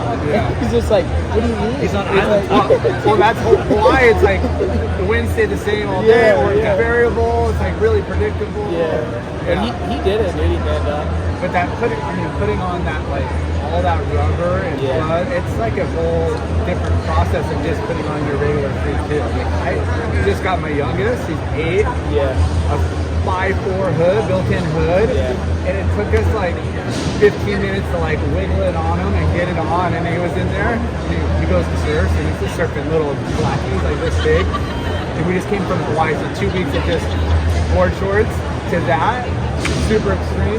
He's all, Dad, I couldn't even duck dive. Like, I'm so floaty. Like, he's out there just like floating, like, because it's like the amount of rubber. But that's a whole other aspect of surfing too that you've experienced. I remember those battles, dude, when I was 8. My dad just pulled my boots on, dude. Like, but going and surfing like a lot of these places and traveling and having to carry that type of equipment and gear, it's great. Dude, there's also like the factor of, if it's like, we get very top to bottom waves, and the sandbars are like thigh deep, 2 feet deep, maybe 3 feet deep, and you could be standing there just taking 8-foot waves on the head, East Coast 8-foot, just over and over. Yeah, you get flushed, and it's a different experience for sure. Since we're on the topic of getting pounded at big waves, we were just out on the West Coast, the biggest swell of our, maybe even of our lifetime. That's a good call on it. Yeah. Dude, It was massive. Yeah. I've never seen tight stands. I was out of town. I was in Hawaii, That was it. and a friend was at the end of the pier, which it does break at the end when it's big. It was breaking 200-300 yards out of that. Wow. In whitewater, like a third reef I've never seen ever. That's and it crazy. could have been the extreme tides. People were saying La Jolla that they were seeing reefs that they've never seen break ever. Yeah. So the swell, and I think there was definitely some drastic tides to where Yeah. that afternoon was low Yeah. tide and it got maybe shallow enough on some of the spots. But yeah, you're kind of a big wave charger now. Like, I know you've been training the last couple of years and you've been talking about it and stuff, but I don't think we ever. I think we interviewed you way before you did the towing in Napa Okay. or Himalayas or whatever. Okay. That was Yeah. like we Oh, interviewed. so we talked before that. Yeah. Oh yeah, I have done it quite a bit. That's Done so much for since sure. then. But how Oh, it's nuts. And then, well, dude, I was there for what they were calling Super Swell Saturday, the 35 plus, whatever. But then the next time I went back, it wasn't quite as big. But then the next time I had to drive a jet ski the second time, and it was gnarly. But it completely surfing out there that day totally changed my entire take on the size of waves, what's survivable. Because we towed, I think I was just sitting on the back and Jamie was driving, but we towed Kalani Chapman into a wave that I told them was 80 feet. And they were going, there's no such thing. Stop exaggerating. And maybe it wasn't, but Okay, it was on the back 75. of that jet ski, I was looking back on that wave like, that man is dead. And he got slammed, came up, and he was like, oh, that was Another nuts. one. And I was just like, this isn't real. So like these humans superhuman. yeah, that how do are we do it? yeah, how do they get pounded, get hurt, get held under, and then pop back up and they're psyched? And it's- when's the next one? I know, and it's I think about it so much just because of like where I'm from. A double overhead wave where I'm from is huge. You know what I mean? And these guys just grow up in that, and that's what they're used to. They're used to that power, and it's just like I was in Hawaii before I went to California, and Jamie didn't even surf the whole time I was there because it was like too small, not perfect for him. Like, and I was just like, It's like a J snobby. but I was like, that's crazy to think about. There was a couple 4 to 6 days. Yeah. There was one big day at YMA. It was definitely triple overhead. Like there was definitely windows. They're so jaded. And he's just like, whatever. It's not, it's not I'm gonna not kill gonna me. waste my time. It's not gonna kill me, so I'm not out there. You know? Well, he probably thinks too, it's like, why go get injured or worn out For or sure. something could happen when you're going to go and hype and those heydays are coming. Those Absolutely. like diamond days are. And then you're right, because then like 2 weeks after, I just saw the waves he was getting in pipe, and I was like, well, it looked nothing like that when I was here. Like it wasn't that perfect. It wasn't like doing that. It wasn't spinning like that. But it's just crazy because I brought my buddy Will out with me, and for us, especially for Will, because he had never experienced anything like that. Those are like some of the best waves he's ever seen. And like for me, I'm like, it's epic, 10 out of 10. And it's funny to see like Jamie's take is, I'm good on that. Like you guys have fun. His And- 10 is your 20. Yeah. His 10 is like, I don't want anything to do with it. You know what I mean?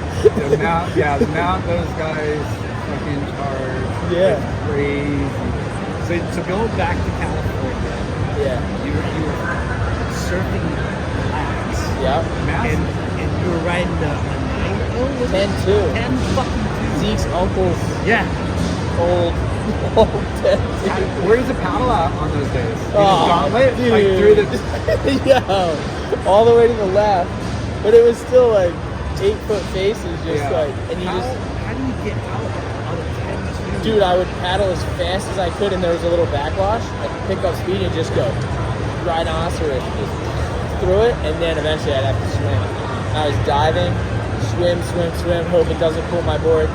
And then, you know, when it's a long period like that, you get a lull. Yeah. So then I would wait, get the lull, just scurry out there. Was there any point in time where you're like, oh shit, I'm dead, or are you past that? Like, For that swell, I was good. I was fine, and that was actually a big step for me. Because like my goal when I went out there was to not be scared. Yeah. Because I was like, I've seen so much gnarlier than this. Like I can do this. And like Black's Beach can get gnarly. Yeah. Especially the it's left. the gnarliest. There, Ocean Beach, Yeah. San Francisco, are the two gnarliest beach breaks. Yeah, for sure. And like I was kind of in that mindset of if I can get through this without having that like, because like there was times when I surfed the outer reef in Hawaii, I didn't want to be out there. I was like, dude, it's not worth it for me. So it was good for me to experience that big black swell and be comfortable the whole time. And I wish I had a smaller board, because then maybe I could have done like a nice hook or gotten like a nice barrel or something. But that's what was on the table. I had the 10-2 or a 7-0, and I was like, dude, 7-0 would be a twig. It's not going to do anything for me out there. So Laura and I were talking when we knew you were going to be here, and obviously the Zeke video. oh yeah. Yeah, dude. Yeah. So what's his fucking problem? All right, so You saving it for a movie? I don't want to blow up his spot too much, but he was mad at someone else, completely unrelated to me, right? And then I was like, kind of telling him like, you shouldn't say anything. It's never going to be worth it, kind of thing. Yeah. But then when he did post it, he posted the video like after I left or whatever, and then I was like, I mean, me and Zeke are good friends, Yeah. like. It's tongue in cheek. But yeah, exactly. So I was like, all right, I think I have an angle right here to kind of bust his balls and kind of make light of the situation as best as I can. And I actually think my post, no, I think it helped. Like, I think my post kind of brought a little bit of like fun to the situation. Yeah. But at the same time, then a lot of people started thinking his post was about me. And then it got really confusing and weird, and I was just like, I'm out of here, dude. I'm just going to let it be, whatever. You see Luke's the Raglan Surfer? Yeah. That was hilarious. I reposted it. That was so freaking good. I was dying. that when he- guy- when it was, he knew what he was doing in the beginning, and then I went to Google Earth, and he started zooming in and down. I'm like, oh my gosh. Yo, the Raglan guy, dude, that he is hilarious. Well, I I can't love even believe it. guys like him, you, Zeke, I mean, Jamie. Yeah. It's another, like, what's missing with our generation and older back surfers. Yeah. You know, your guys' brand of content is replacing that. Yeah, that there's stuff that we're missing. Yeah. and there's so many like layers to our industry, and it needs to be all exposed. I mean, even the magazines back in the day, Surfer was the kind of more polished and more exotic, and surfing was kind of more youthful. And Transworld was just like fucking, let's just do whatever, it's crazy. Transworld would call me, Chris Cote would call me and pretend like he's some French like company and he wants to like sponsor me, and it's super bad American like French like, and this. And he recorded it all, or they get me like how to shave, you know. Let's get you know, before the Medina shit, and it's just fun stuff. But it was absolutely. like, you know, you guys bring a lot of that fun stuff. We did a weird editorial on him, and he painted surf. Yeah, it was Silver Surfer, and it was before the Silver Surfer came out. It was It had already been out, but it wasn't like a movie was coming out. No, they got inspired. It was the I don't know what song it was, but it was a Chili Pepper song where they're out in the desert and they're all like, they're all, and they're like, oh, we should do that with a surfer. So it kind of was spun off of the Chili Pepper video. But yeah, I remember they did it was kind of like King of the Road. Transworld did that thing. Yeah. What was that called? Because I think Duma was in it. He got a tattoo. Okay. On his, Yeah. He got a HP tattoo on his Oh, that's amazing. he's more OG than I am. I don't even have a tattoo on my own tab. Surf City, USA. Dude, I don't want to take up more of your time. Yeah. Good, dude. It's a good This one. is, we need to, whenever you come back to Cali, we'd love to sit down and do a proper one. This is kind of like an appetizer. Dude, I would love to. And but tell people that our listeners, like, Where they can get your board and find them. BenGravySurfboards.com. At BenGravy_surfboards on Instagram. You probably just find everything on my blog, youtube.com/BenGravy. And we're at Expo having fun, late night with Chalky. what's your subscriber? Did you hit a milestone? 194. I'm coming up on 200K. I'm going for the milestone. I'm going to talk to you before I even had 100, maybe. Maybe. Yeah, for sure. It might have been a while ago, dude. Yeah, you were coming up to maybe 100. Yeah. Number counts are cool and everything, but I'm so blessed that I can just live here, dude. Just do this. It's a pleasure, dude. It's an unbelievable dream. I wanted to say this before we finish.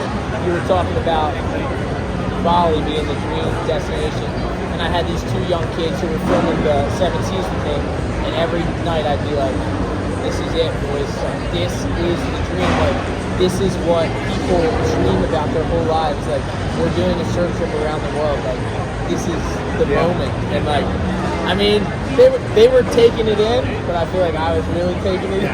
I was just trying to get these groms to realize like how special it was. Yeah, it's gonna pass them by and they're gonna be like, "Oh, we could have done more." You know? Yeah. What Ben said? Yeah, when they're sitting in New Jersey filming a commercial in a pizza shop, they're gonna be like, "I know what Ben said." That was the dream, wasn't it? Yeah. Yeah, but Keep thanks, living guys. the dream, dude. Yeah, appreciate Hey, you guys. thank you for your time.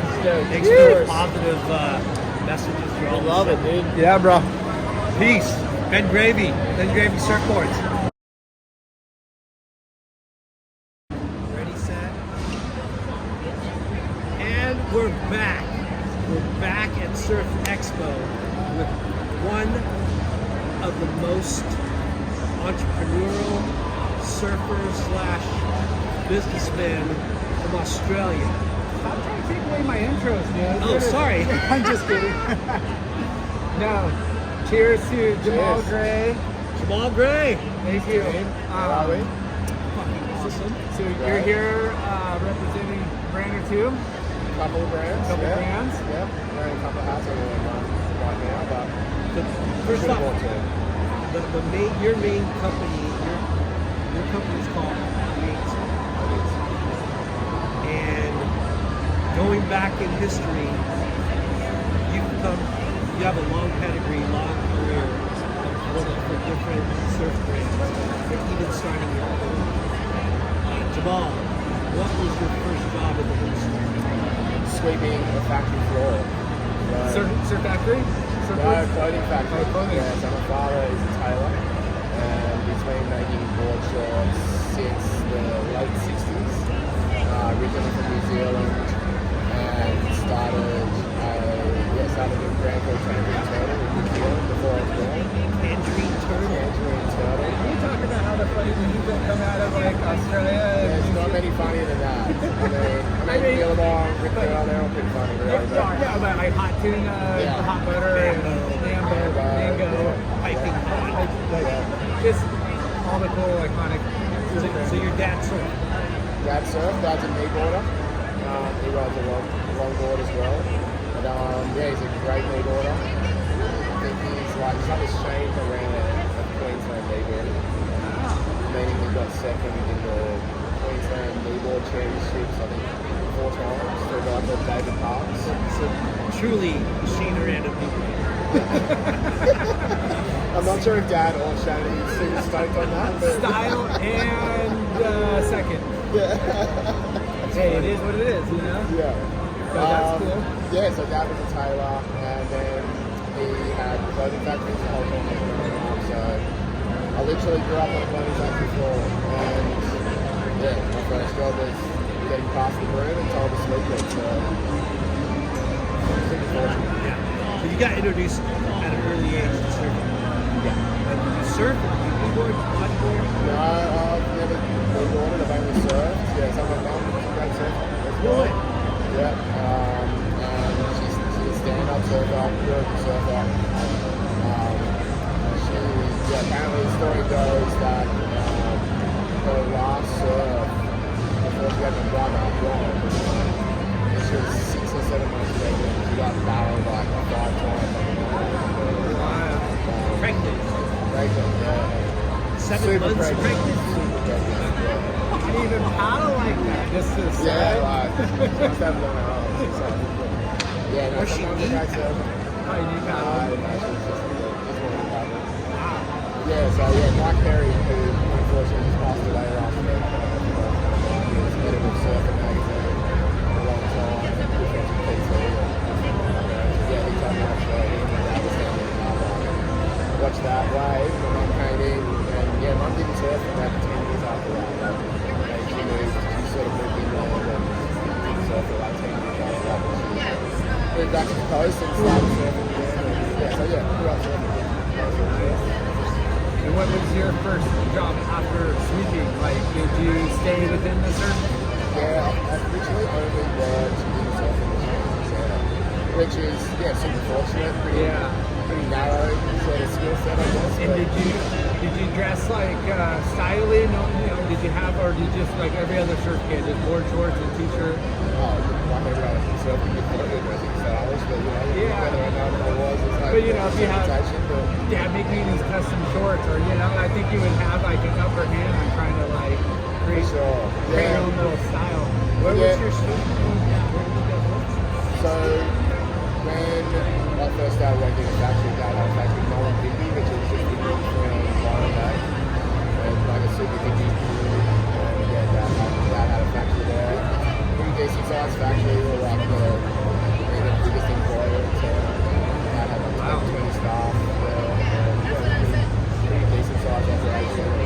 So it sort of phased out of doing sample and turtle and was just doing makeup for other brands, like Opportunity that we just mentioned, and another one called Headworks and Mad Dog, and did a lot of work for those guys.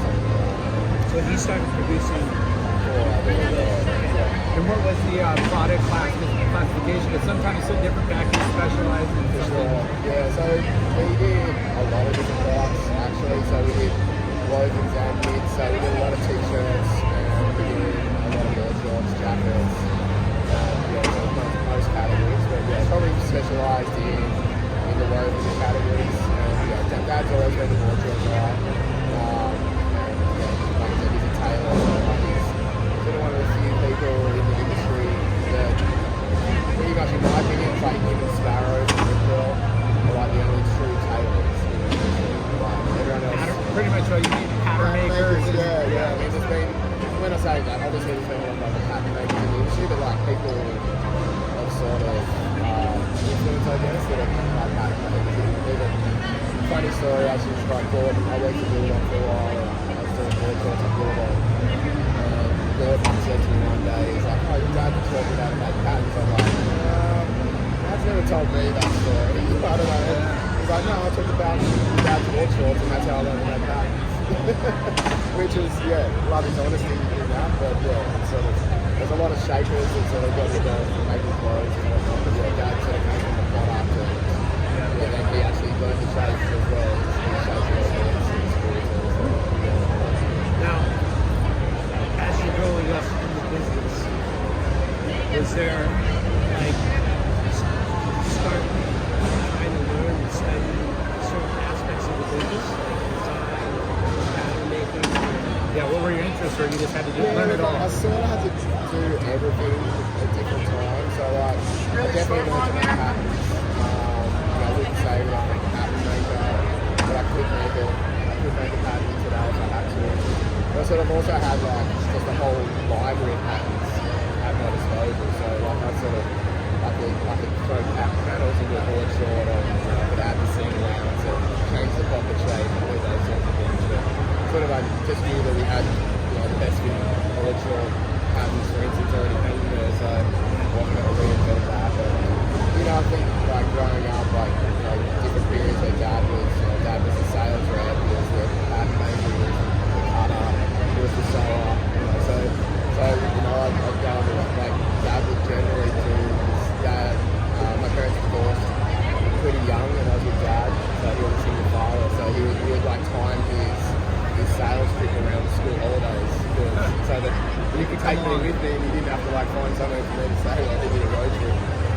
so I do a lot of time on the road with Big Dad. It's a good experience. Yeah, so I want to do this. You know, like, right? yeah, at the time I was like, I don't want to do this. And, you know, and all my buddies were just like hanging out, having fun. But yeah, it was, you know, my time to surfing. Little did we know that that was like going to school, right? For sure. Learning like a cold college, relationship building. Yeah, I mean, there's not many, but there's still one or two people that my dad was showing ranges to when I was like 15, 14. It is that we're still showing ranges to today. Not many, but there's one or two. Yeah, still there. You know? So, yeah, what is he still working in the... Yeah, so he's pretty much retired. You know, my favourite joke is he gave me my first job ever and I'm giving him his last. So he still works with us, he still works with the partners today. And yeah, like I said, he's pretty much retired. He's really into a few hobbies. He's really into 3D printing and modelling and stuff like that, which is rad. And yeah, whenever we need him, He's still staying relevant for yeah, he's incredible. Like, I got my son a 3D printer for Christmas last year, before last year. And yeah, and his dad just was fascinated by it. So like, he learned how to 3D design and CAD, and then he'll see my son with all these like files from 3D printing. My son was like, didn't see it, but then dad with his own 3D printer now. It's just like, it's pretty crazy that, you know, like he's deep into his 70s and he just like, I'm going to learn to do 3D CAD design and talk like in a matter of like 2 weeks after this tutorial, like 2 weeks on how to do that. It's pretty sort of a good example of that. Yeah. So as you're growing up, working with your dad in his business, you started to think, someday, did you go to school for design or never went to school for design? You were learning it. It's all self-taught or Like, through the business. Yeah, I think that's. Someone actually asked me the other day, like, you know, how did I learn to design? I've actually never been asked that question, basically. And when I thought about it, it's like, so I started sweeping the floor as a cleaner, like I mentioned, and the next I guess, trade that I sort of learned, and when I left school, I was a cutter, so I learned to lay out the fabric, but I was already sort of doing that before I left school. And so when I was 14, I just helped the guys. I wasn't using the big cutting machine, but I helped one of Dad's work just lay out the fabric, and then at the end of the roll of fabric, you had to be a little left cut. I'd like stick that away, and then I'd grab the patterns and I'd cut out a pair of shorts, and then I'd like walk it around and I'd be like, can you sew this rifle into one of the ladies? And I'm like, can you do the side seam? Can you do the inlay? Can you do the waistband? And I can sort of sew, but like these girls were way better than me. Yeah, they're going to stick it through and... And they're getting paid piece rates, so I have to be pretty persuasive as well. Like, keeps coming and, you know, I don't stop what I'm doing to earning money. If they're selling my stuff, they're not earning a cent. So anyway, I'd make these shorts and I'd take them to school and I'd sell them. So you're already designing your own workshop. Yeah, and like that's where I say, like, I guess designing in air quotes, because You're hustling. it was just like the design was what fabric do I have, and how can I make something cool out of that fabric. So sort of more like design through necessity than creative design almost. But and it's also like learning. I think that's like a valuable sort of skill that I've managed to sort of that I still use today. It's just like understanding the process. This guy slinging board shorts out of his backpack Yeah. at school. That's awesome. So when you went to school, did you go with one board short, two board short? I'd kind of take orders. So I was like, hey, Linda, you want a pair of boardies? And like $20. And You don't know what fabrics I'm in. Yeah, and I'd say, oh, what colours do you like? And you'd say, I like green. And I'd come back the next day with blue pair. And I'd please way better. But yeah, I actually saved up enough money back here. That was the first year I went to Hawaii when I was 14. Shut up. So You saved, you sold enough shorts. Yeah, I think I did right. Obviously, it was a different time. I think I got about $1,200. Right? I was washing some cars and doing some other bits and pieces. Yeah. That was sort of How many shorts do you think you sold? a few, yeah. A few, yeah. I can't remember the number. What were you? People were pretty sick of me. I pretty much exhausted the marketplace with people. Like, I've already got one. I was talking about that 2 pairs. Yeah, you need to go next city over, next Yeah. town over, and start recruiting the kids at school there. The surf shops are starting to call your dad, hey, your son's putting me out of business. Yeah, your son's selling shorts cheaper than what we're selling at the store. What were you selling them at? What's going on here? About $20. Yeah, $20. Looking at the retail store, they're probably 40. Yeah. But, you know, so do you have a label or anything to display? I did. It was so funny because Dad used to come over to all the trade shows all the time, like ASR, and come back and bring me magazines. And I loved Gotcha. Gotcha was just, that was my favorite. Say it again? Gotcha. Gotcha. Yeah, that was the one. Bro, that was I iconic. did like the utility trunk. Oh, yeah. Yeah. So pretty much my shorts were like a electric of the utility trunk, like a big panel in the back, and like I'd try and emulate the fabric colours, and I'd give a little logo. It was pretty much a copy of it. I really had like a little circle with 4 arrows coming out of it, and I called it Janet. Janet. Janet. That was my brand. J-A-N-N. JIM-I2. Oh.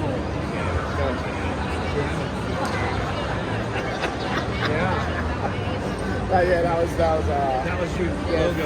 full plagiarism, just a full bend down to into.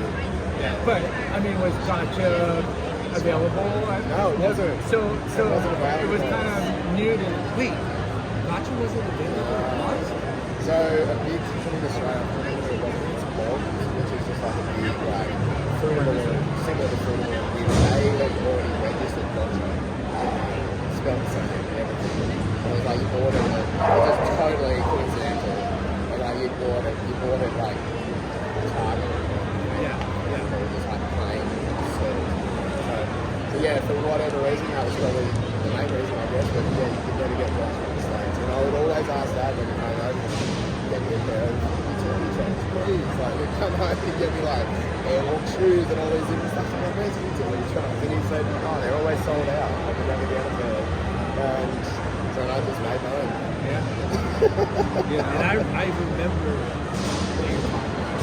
So I'll have to dig up the archives and find pictures of this because they It were was like sick. Yeah. And it was like a weird, like almost material too. Yeah, well, I never saw a pair in real life. Oh, you never saw them.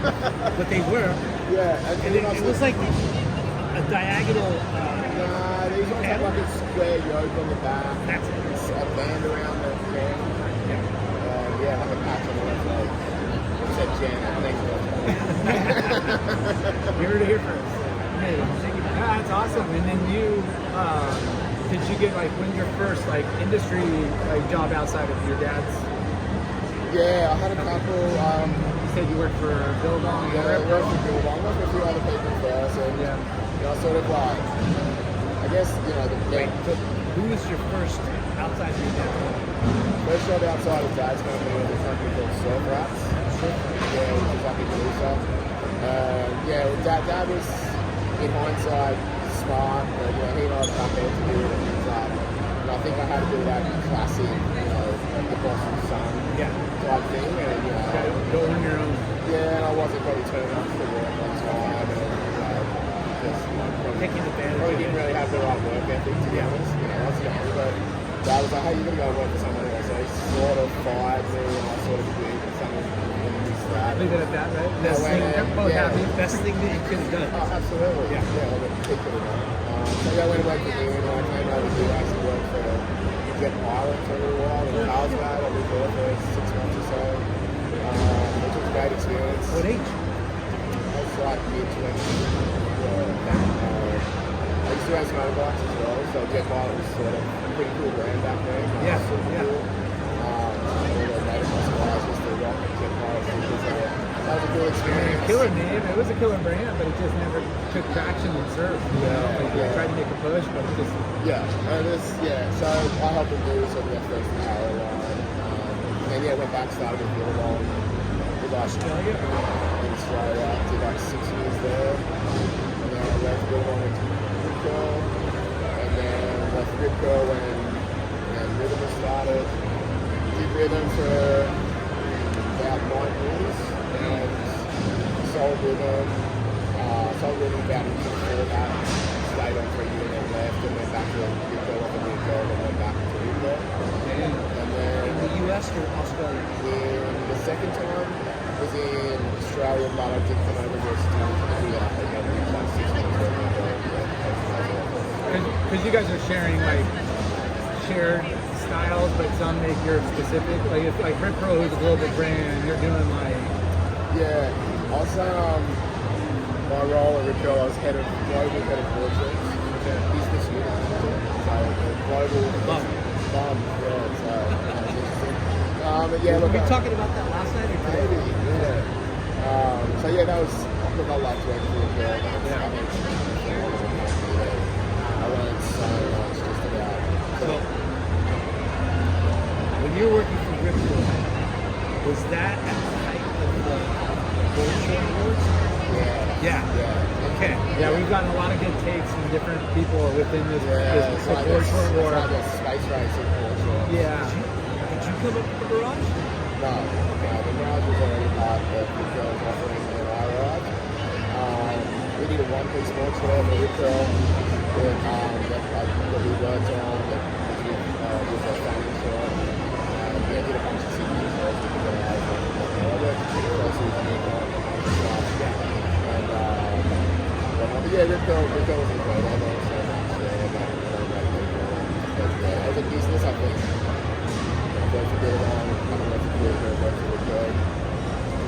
A lot of business disciplines inside Rip Curl that I still cherish and sort of utilize every day. Yeah, when people like, oh, you don't ship, but it's actually, very resourceful to kind of pull upon all those different like work ethics and different techniques and different ways like business is done. Yeah, there's a lot of similarities for sure, but there's a lot of different like nuances within each company that's like, hey, I could take a little bit, I like what they did here and I like what they did there and implement that and kind of create your own, what you're doing now, I mean, that's just experience and that's just life in general, take what's good and kind of, not everybody's perfect on, the way they do business. Yeah, absolutely. I think you learn a lot from the people you work with and also from the mistakes you make as well. I would love to pick your like dad's head about like just the fabrics that come a long way, like welded seams now and all the like different tech features, not just the stretch material, but just how innovative like materials have gotten over the years from what It's funny, it's funny. Dad hates stretch fabrics. What? Which is just Dad doesn't surf much anymore, so he doesn't look at it so much from a functional perspective, but durability and he doesn't like stretch fabrics because in his words they mask all seams. So basically, a stretched fabric can make up for the era of shitty fitting board short can make it a reasonable function. It's a good point of view. A true tailor spoke. Yeah, so he doesn't dig it, but I mean, it's not. You can't make it fit without stretch there. So earlier today, I wanted to blast this out there. Earlier today, Rama McCabe of Banks Journal, he and I were talking at our Rivian booth, and he asked who was the designer of Rivian. And I go, well, it's great. And Rama goes, you work together? They've known each other. We never worked together, but we grew up in Byron, I grew up in Mullen, like 10 kilometers off each other. But Rama goes, it's like ultra wide. It's like he's the best short designer. Huge props. Because I thought he was a really good dude.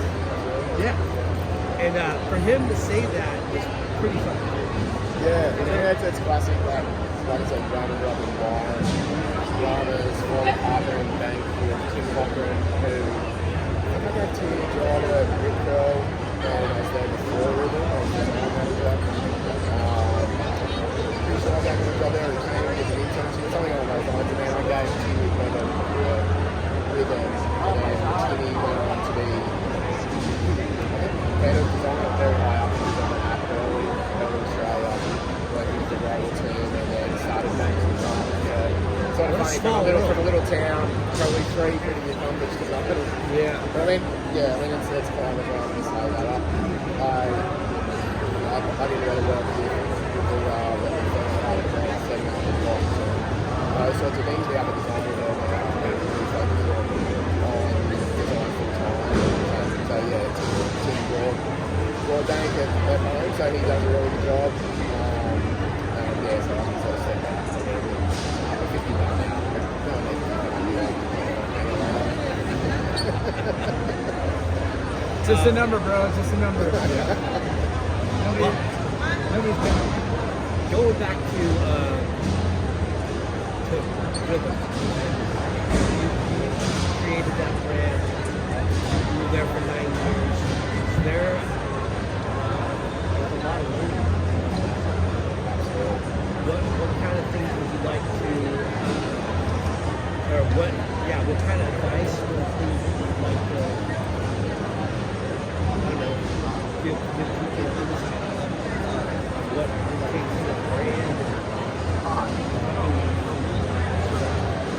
Yeah, well, I guess first of all, I didn't create the brand. I can't take credit for that.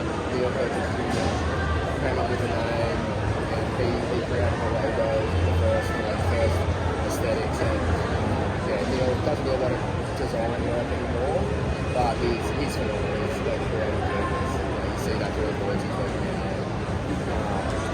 Everyone knows he's been a for 3 years, and he's a good athlete as well. Yeah, it's still a really close friend. And, but yeah, so first of all, I can't take credit for that. But yeah, it was part of it, obviously, and working with Neil. And I think that's definitely one of the lessons is, find people in common with skill set. I was more on the competition side of it. Really like athlete and technical competitive take it really well. And a few of those ranges, I look back at those early ranges that he put together. They're still fantastic time and pretty incredible. But like I said, it's very much a sort of a team effort. I think outside of that, there's a lot of business lessons in the process and with the journey, I guess you'd say. Everything from range architecture to following trends or not following trends. There's a lot of lessons there to remain really integral and knowing who you are as a brand. I think we're the first right now. We definitely went to a stage where sort of lost out exactly who we were for a minute. And I'm sort of happy that those efforts sort of spread the solution a little bit. But I also give props to the guys and I've really found their niche and stuff for the brand years. And I've never once liked looking at them since I've left in games. They're making lots of exercise. I think they've done a great job. So yeah, it's quite I bet you are surprised to see it flourish even more than that, right? yes and no, in the sense that, to be honest, I was surprised it wasn't better received. But it's such a killer name. It's a great name, it's a great product. It's just, this is a tough industry brand. For small brands, you're able to find a crack in the floor and squeeze through, right? So it's not a lot of space.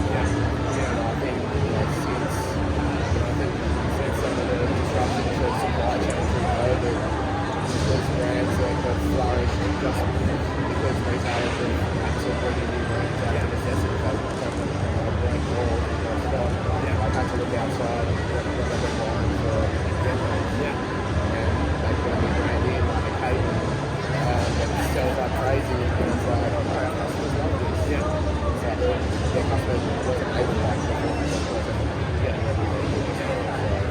We were having a sidebar conversation the other night about that debate. We might have down the line. Bob McKnight is here. Look, and like I said to you, I don't bash on the big brands. No. I have the most. They paved the way. I couldn't have more respect for those guys. Like I said to you, born in merchants and those things. He's just the best at the game. So I love those brands. When those brands are healthy, I know the industry's healthy.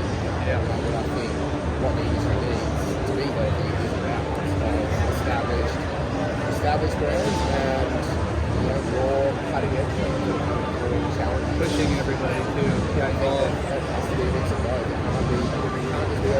new brands, I don't think because they're actually bigger and older brands. It's a natural evolution of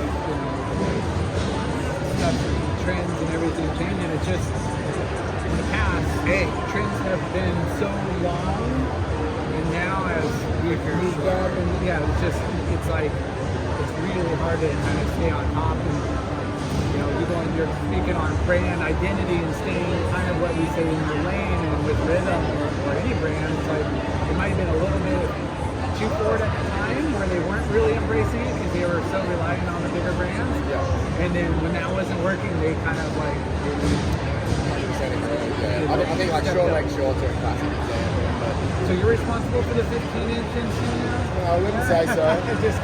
But we did bring those in really early with Rhythm, and a really small part of the consumer base market, and consumer brand, and you're the only ones doing it, so it's like. Yeah, but we built it out maybe against the wall for years, and then I'd step back and I'd watch Billabong come in and introduce like a garage collection, and all of a sudden, shorts just go through the roof. And I think that's where Billabong has always been genius at picking his time. Well, they're playing off their heritage. They're like, hey, we already did this. Let's bring out the archives and put a new face on it, and slap some new lipstick on it, and it's golden. But they knew when to. Yeah. They knew when to. I mean, it's the same with as much as Rusty and sort of a number of brands bringing out some archive product at the moment. They'll keep the timing perfectly. They're ready for long leg baggy denim shorts, and they're ready for. I don't know if I want that. Canada Pride board shorts, And so yeah, I think that's another lesson. The rhythm days is like it's great to be first, but it doesn't necessarily. You don't get credit for it. Doesn't turn pay the bills. I've been at Ruger for almost 22 years, and it's been the same thing with. We jump on something that's a little bit before the trend actually hits, and then we're like, well, everybody's doing it, we're out, and now we lose out, even though it's like it's always been that kind of timing. You don't want to be. I think for smaller brands, you have to. I'm not saying Ruger's a smaller brand, but for a smaller brand, you have to be ahead of the curve. Whereas a bigger brand, you can sort of just decide when you're going to try to leave in the pool, and we think you're not storyline going. These guys have to come up with a new thing. They just have to do it well. They have to do it the right time. And big brands, As a selfish sales rep, that when it gets paid on what it ships and what I would get so mad sometimes. It's like it's starting to get traction. I just sold this in for last year, and it's finally hitting. Now you're not moving forward with it. And like, well, everybody else is doing it over. I'm like, now I can't make any money on it. Make the logo bigger. Make the logo smaller. Make the logo bigger. Make the short brighter. They don't want to listen to us, but it's like we are driving on making sales. I think So after, tell us about Create Supply. When did it come about? So that came about in 2017. Is that like a free agent? Sorry to interrupt. A free agent like a design group or what? So Create Supply, that's sort of, I've been involved in design for so long, and I actually had a bit of a light bulb moment where I just realised I just didn't care about this. I was just sick of caring about it. I remember just saying to myself, I just don't care what shade of blue people want there. I need a break. And at the same time, I had a number of people. I've moved back to the coast, sort of for family reasons. As a family, we really keep moving to get back to the coast. So came out of the coast, I was doing a little bit of consultancy, and I started to do a little bit of, basically a little bit of production for different people. Exactly. So and I just thought that's what I want to do. Like I just don't want to go to bed at night thinking about design. I've done it for so long. So I guess Create Supply started with the vision that we wanted to partner with small brands, and we felt had, when I say we, it was pretty much just me, but my wife and I are part of my wife's part of the business. She sort of supports me every step of the way. I just sort of wanted to identify a small brand that had growth sustainably, but were maybe challenged by the whole production process and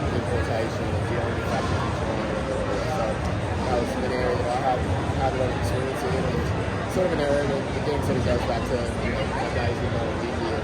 It's sort of more engineering as opposed to designing, and sort of like going, okay, go to customers and go, hey, we want to make this elastic shore, we want to sell it at this price, therefore we need to buy it at that price, and so we want it to look like this, and so I sort of really started enjoying that engineering challenge of getting a great product at a price that's going to work commercially, and so we partnered with a few brands, and Because that's the hardest step for a young brand is to jump up into more cut and sew and overseas production and hitting those minimums that also is like you mentioned profitable or there's enough money. The funny thing is, as you're talking about, I thought about it when I asked you the question. Like, you become full circle, right? yeah.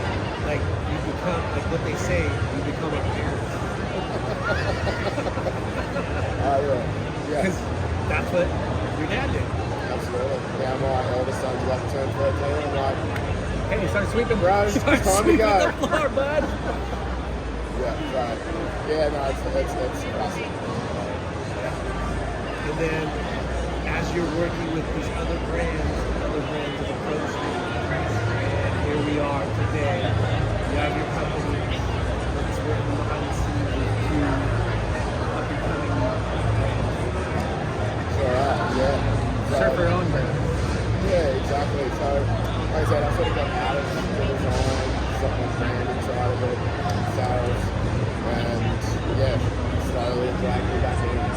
I guess saw some pretty, and I was really fortunate to have a couple of incredible opportunities present themselves to me at different times recently or a few years ago, and started working with Fauna in 2020, and then started talking with Julian. I've known Julian for a long time since he was a product, and working with both Corey, and started kicking around the idea of starting a brand, and that was in 2021, and like I said, here we are today, and reviews on YouTube now, and former, I just feel a little bit older than that, it was going for a couple of years before I got involved, but we've been in format for 4 years. It's pretty rad. You get to see both sides of Julian Wilson kind of persona starting a brand, and Dane Reynolds starting a brand, polar opposites in styling and personality. You got the jaw kind of clean cut, more. And you got the kind of this grunge / just disruptive, raw, and you're trying to balance those two little. For sure, they're so different. So different. If they were so different, do both. It doesn't, that obviously be too competitive against each other. So we really see that they're two extremely different. But they complement, what's needed in the marketplace. We need both those nice brands like that. Yeah, no, I think I've never seen. Oh, speak of the devil. Oh, there he is. What, you guys doing another one? Dude, we're rocking. I'm just waiting for you to come back. I've never seen someone wearing both brands. Yeah. Ever. We see a lot in Australia, we see a lot of Fauna and with you in the wild, and I've never seen anyone wearing both brands.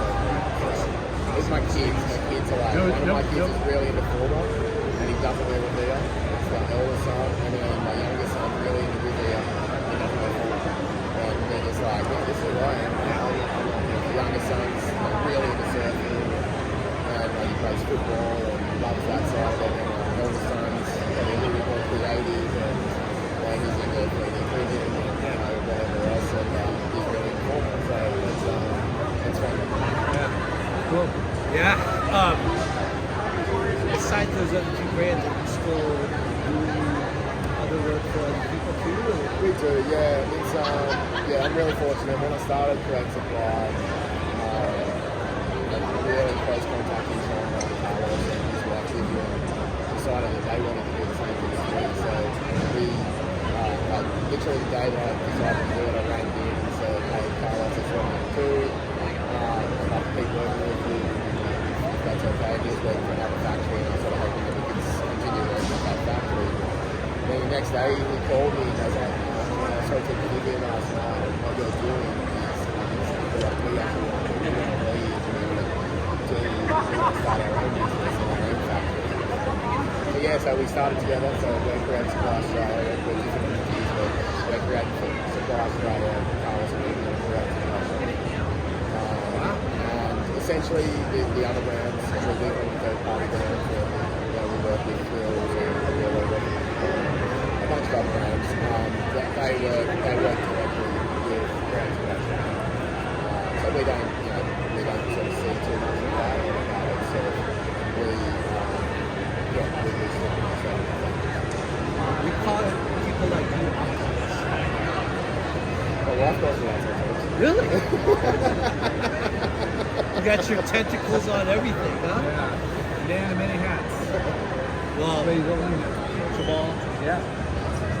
hope you enjoyed your time with us. You guys are talking too much, or you're not drinking fast? Well, he was going to be a big fan.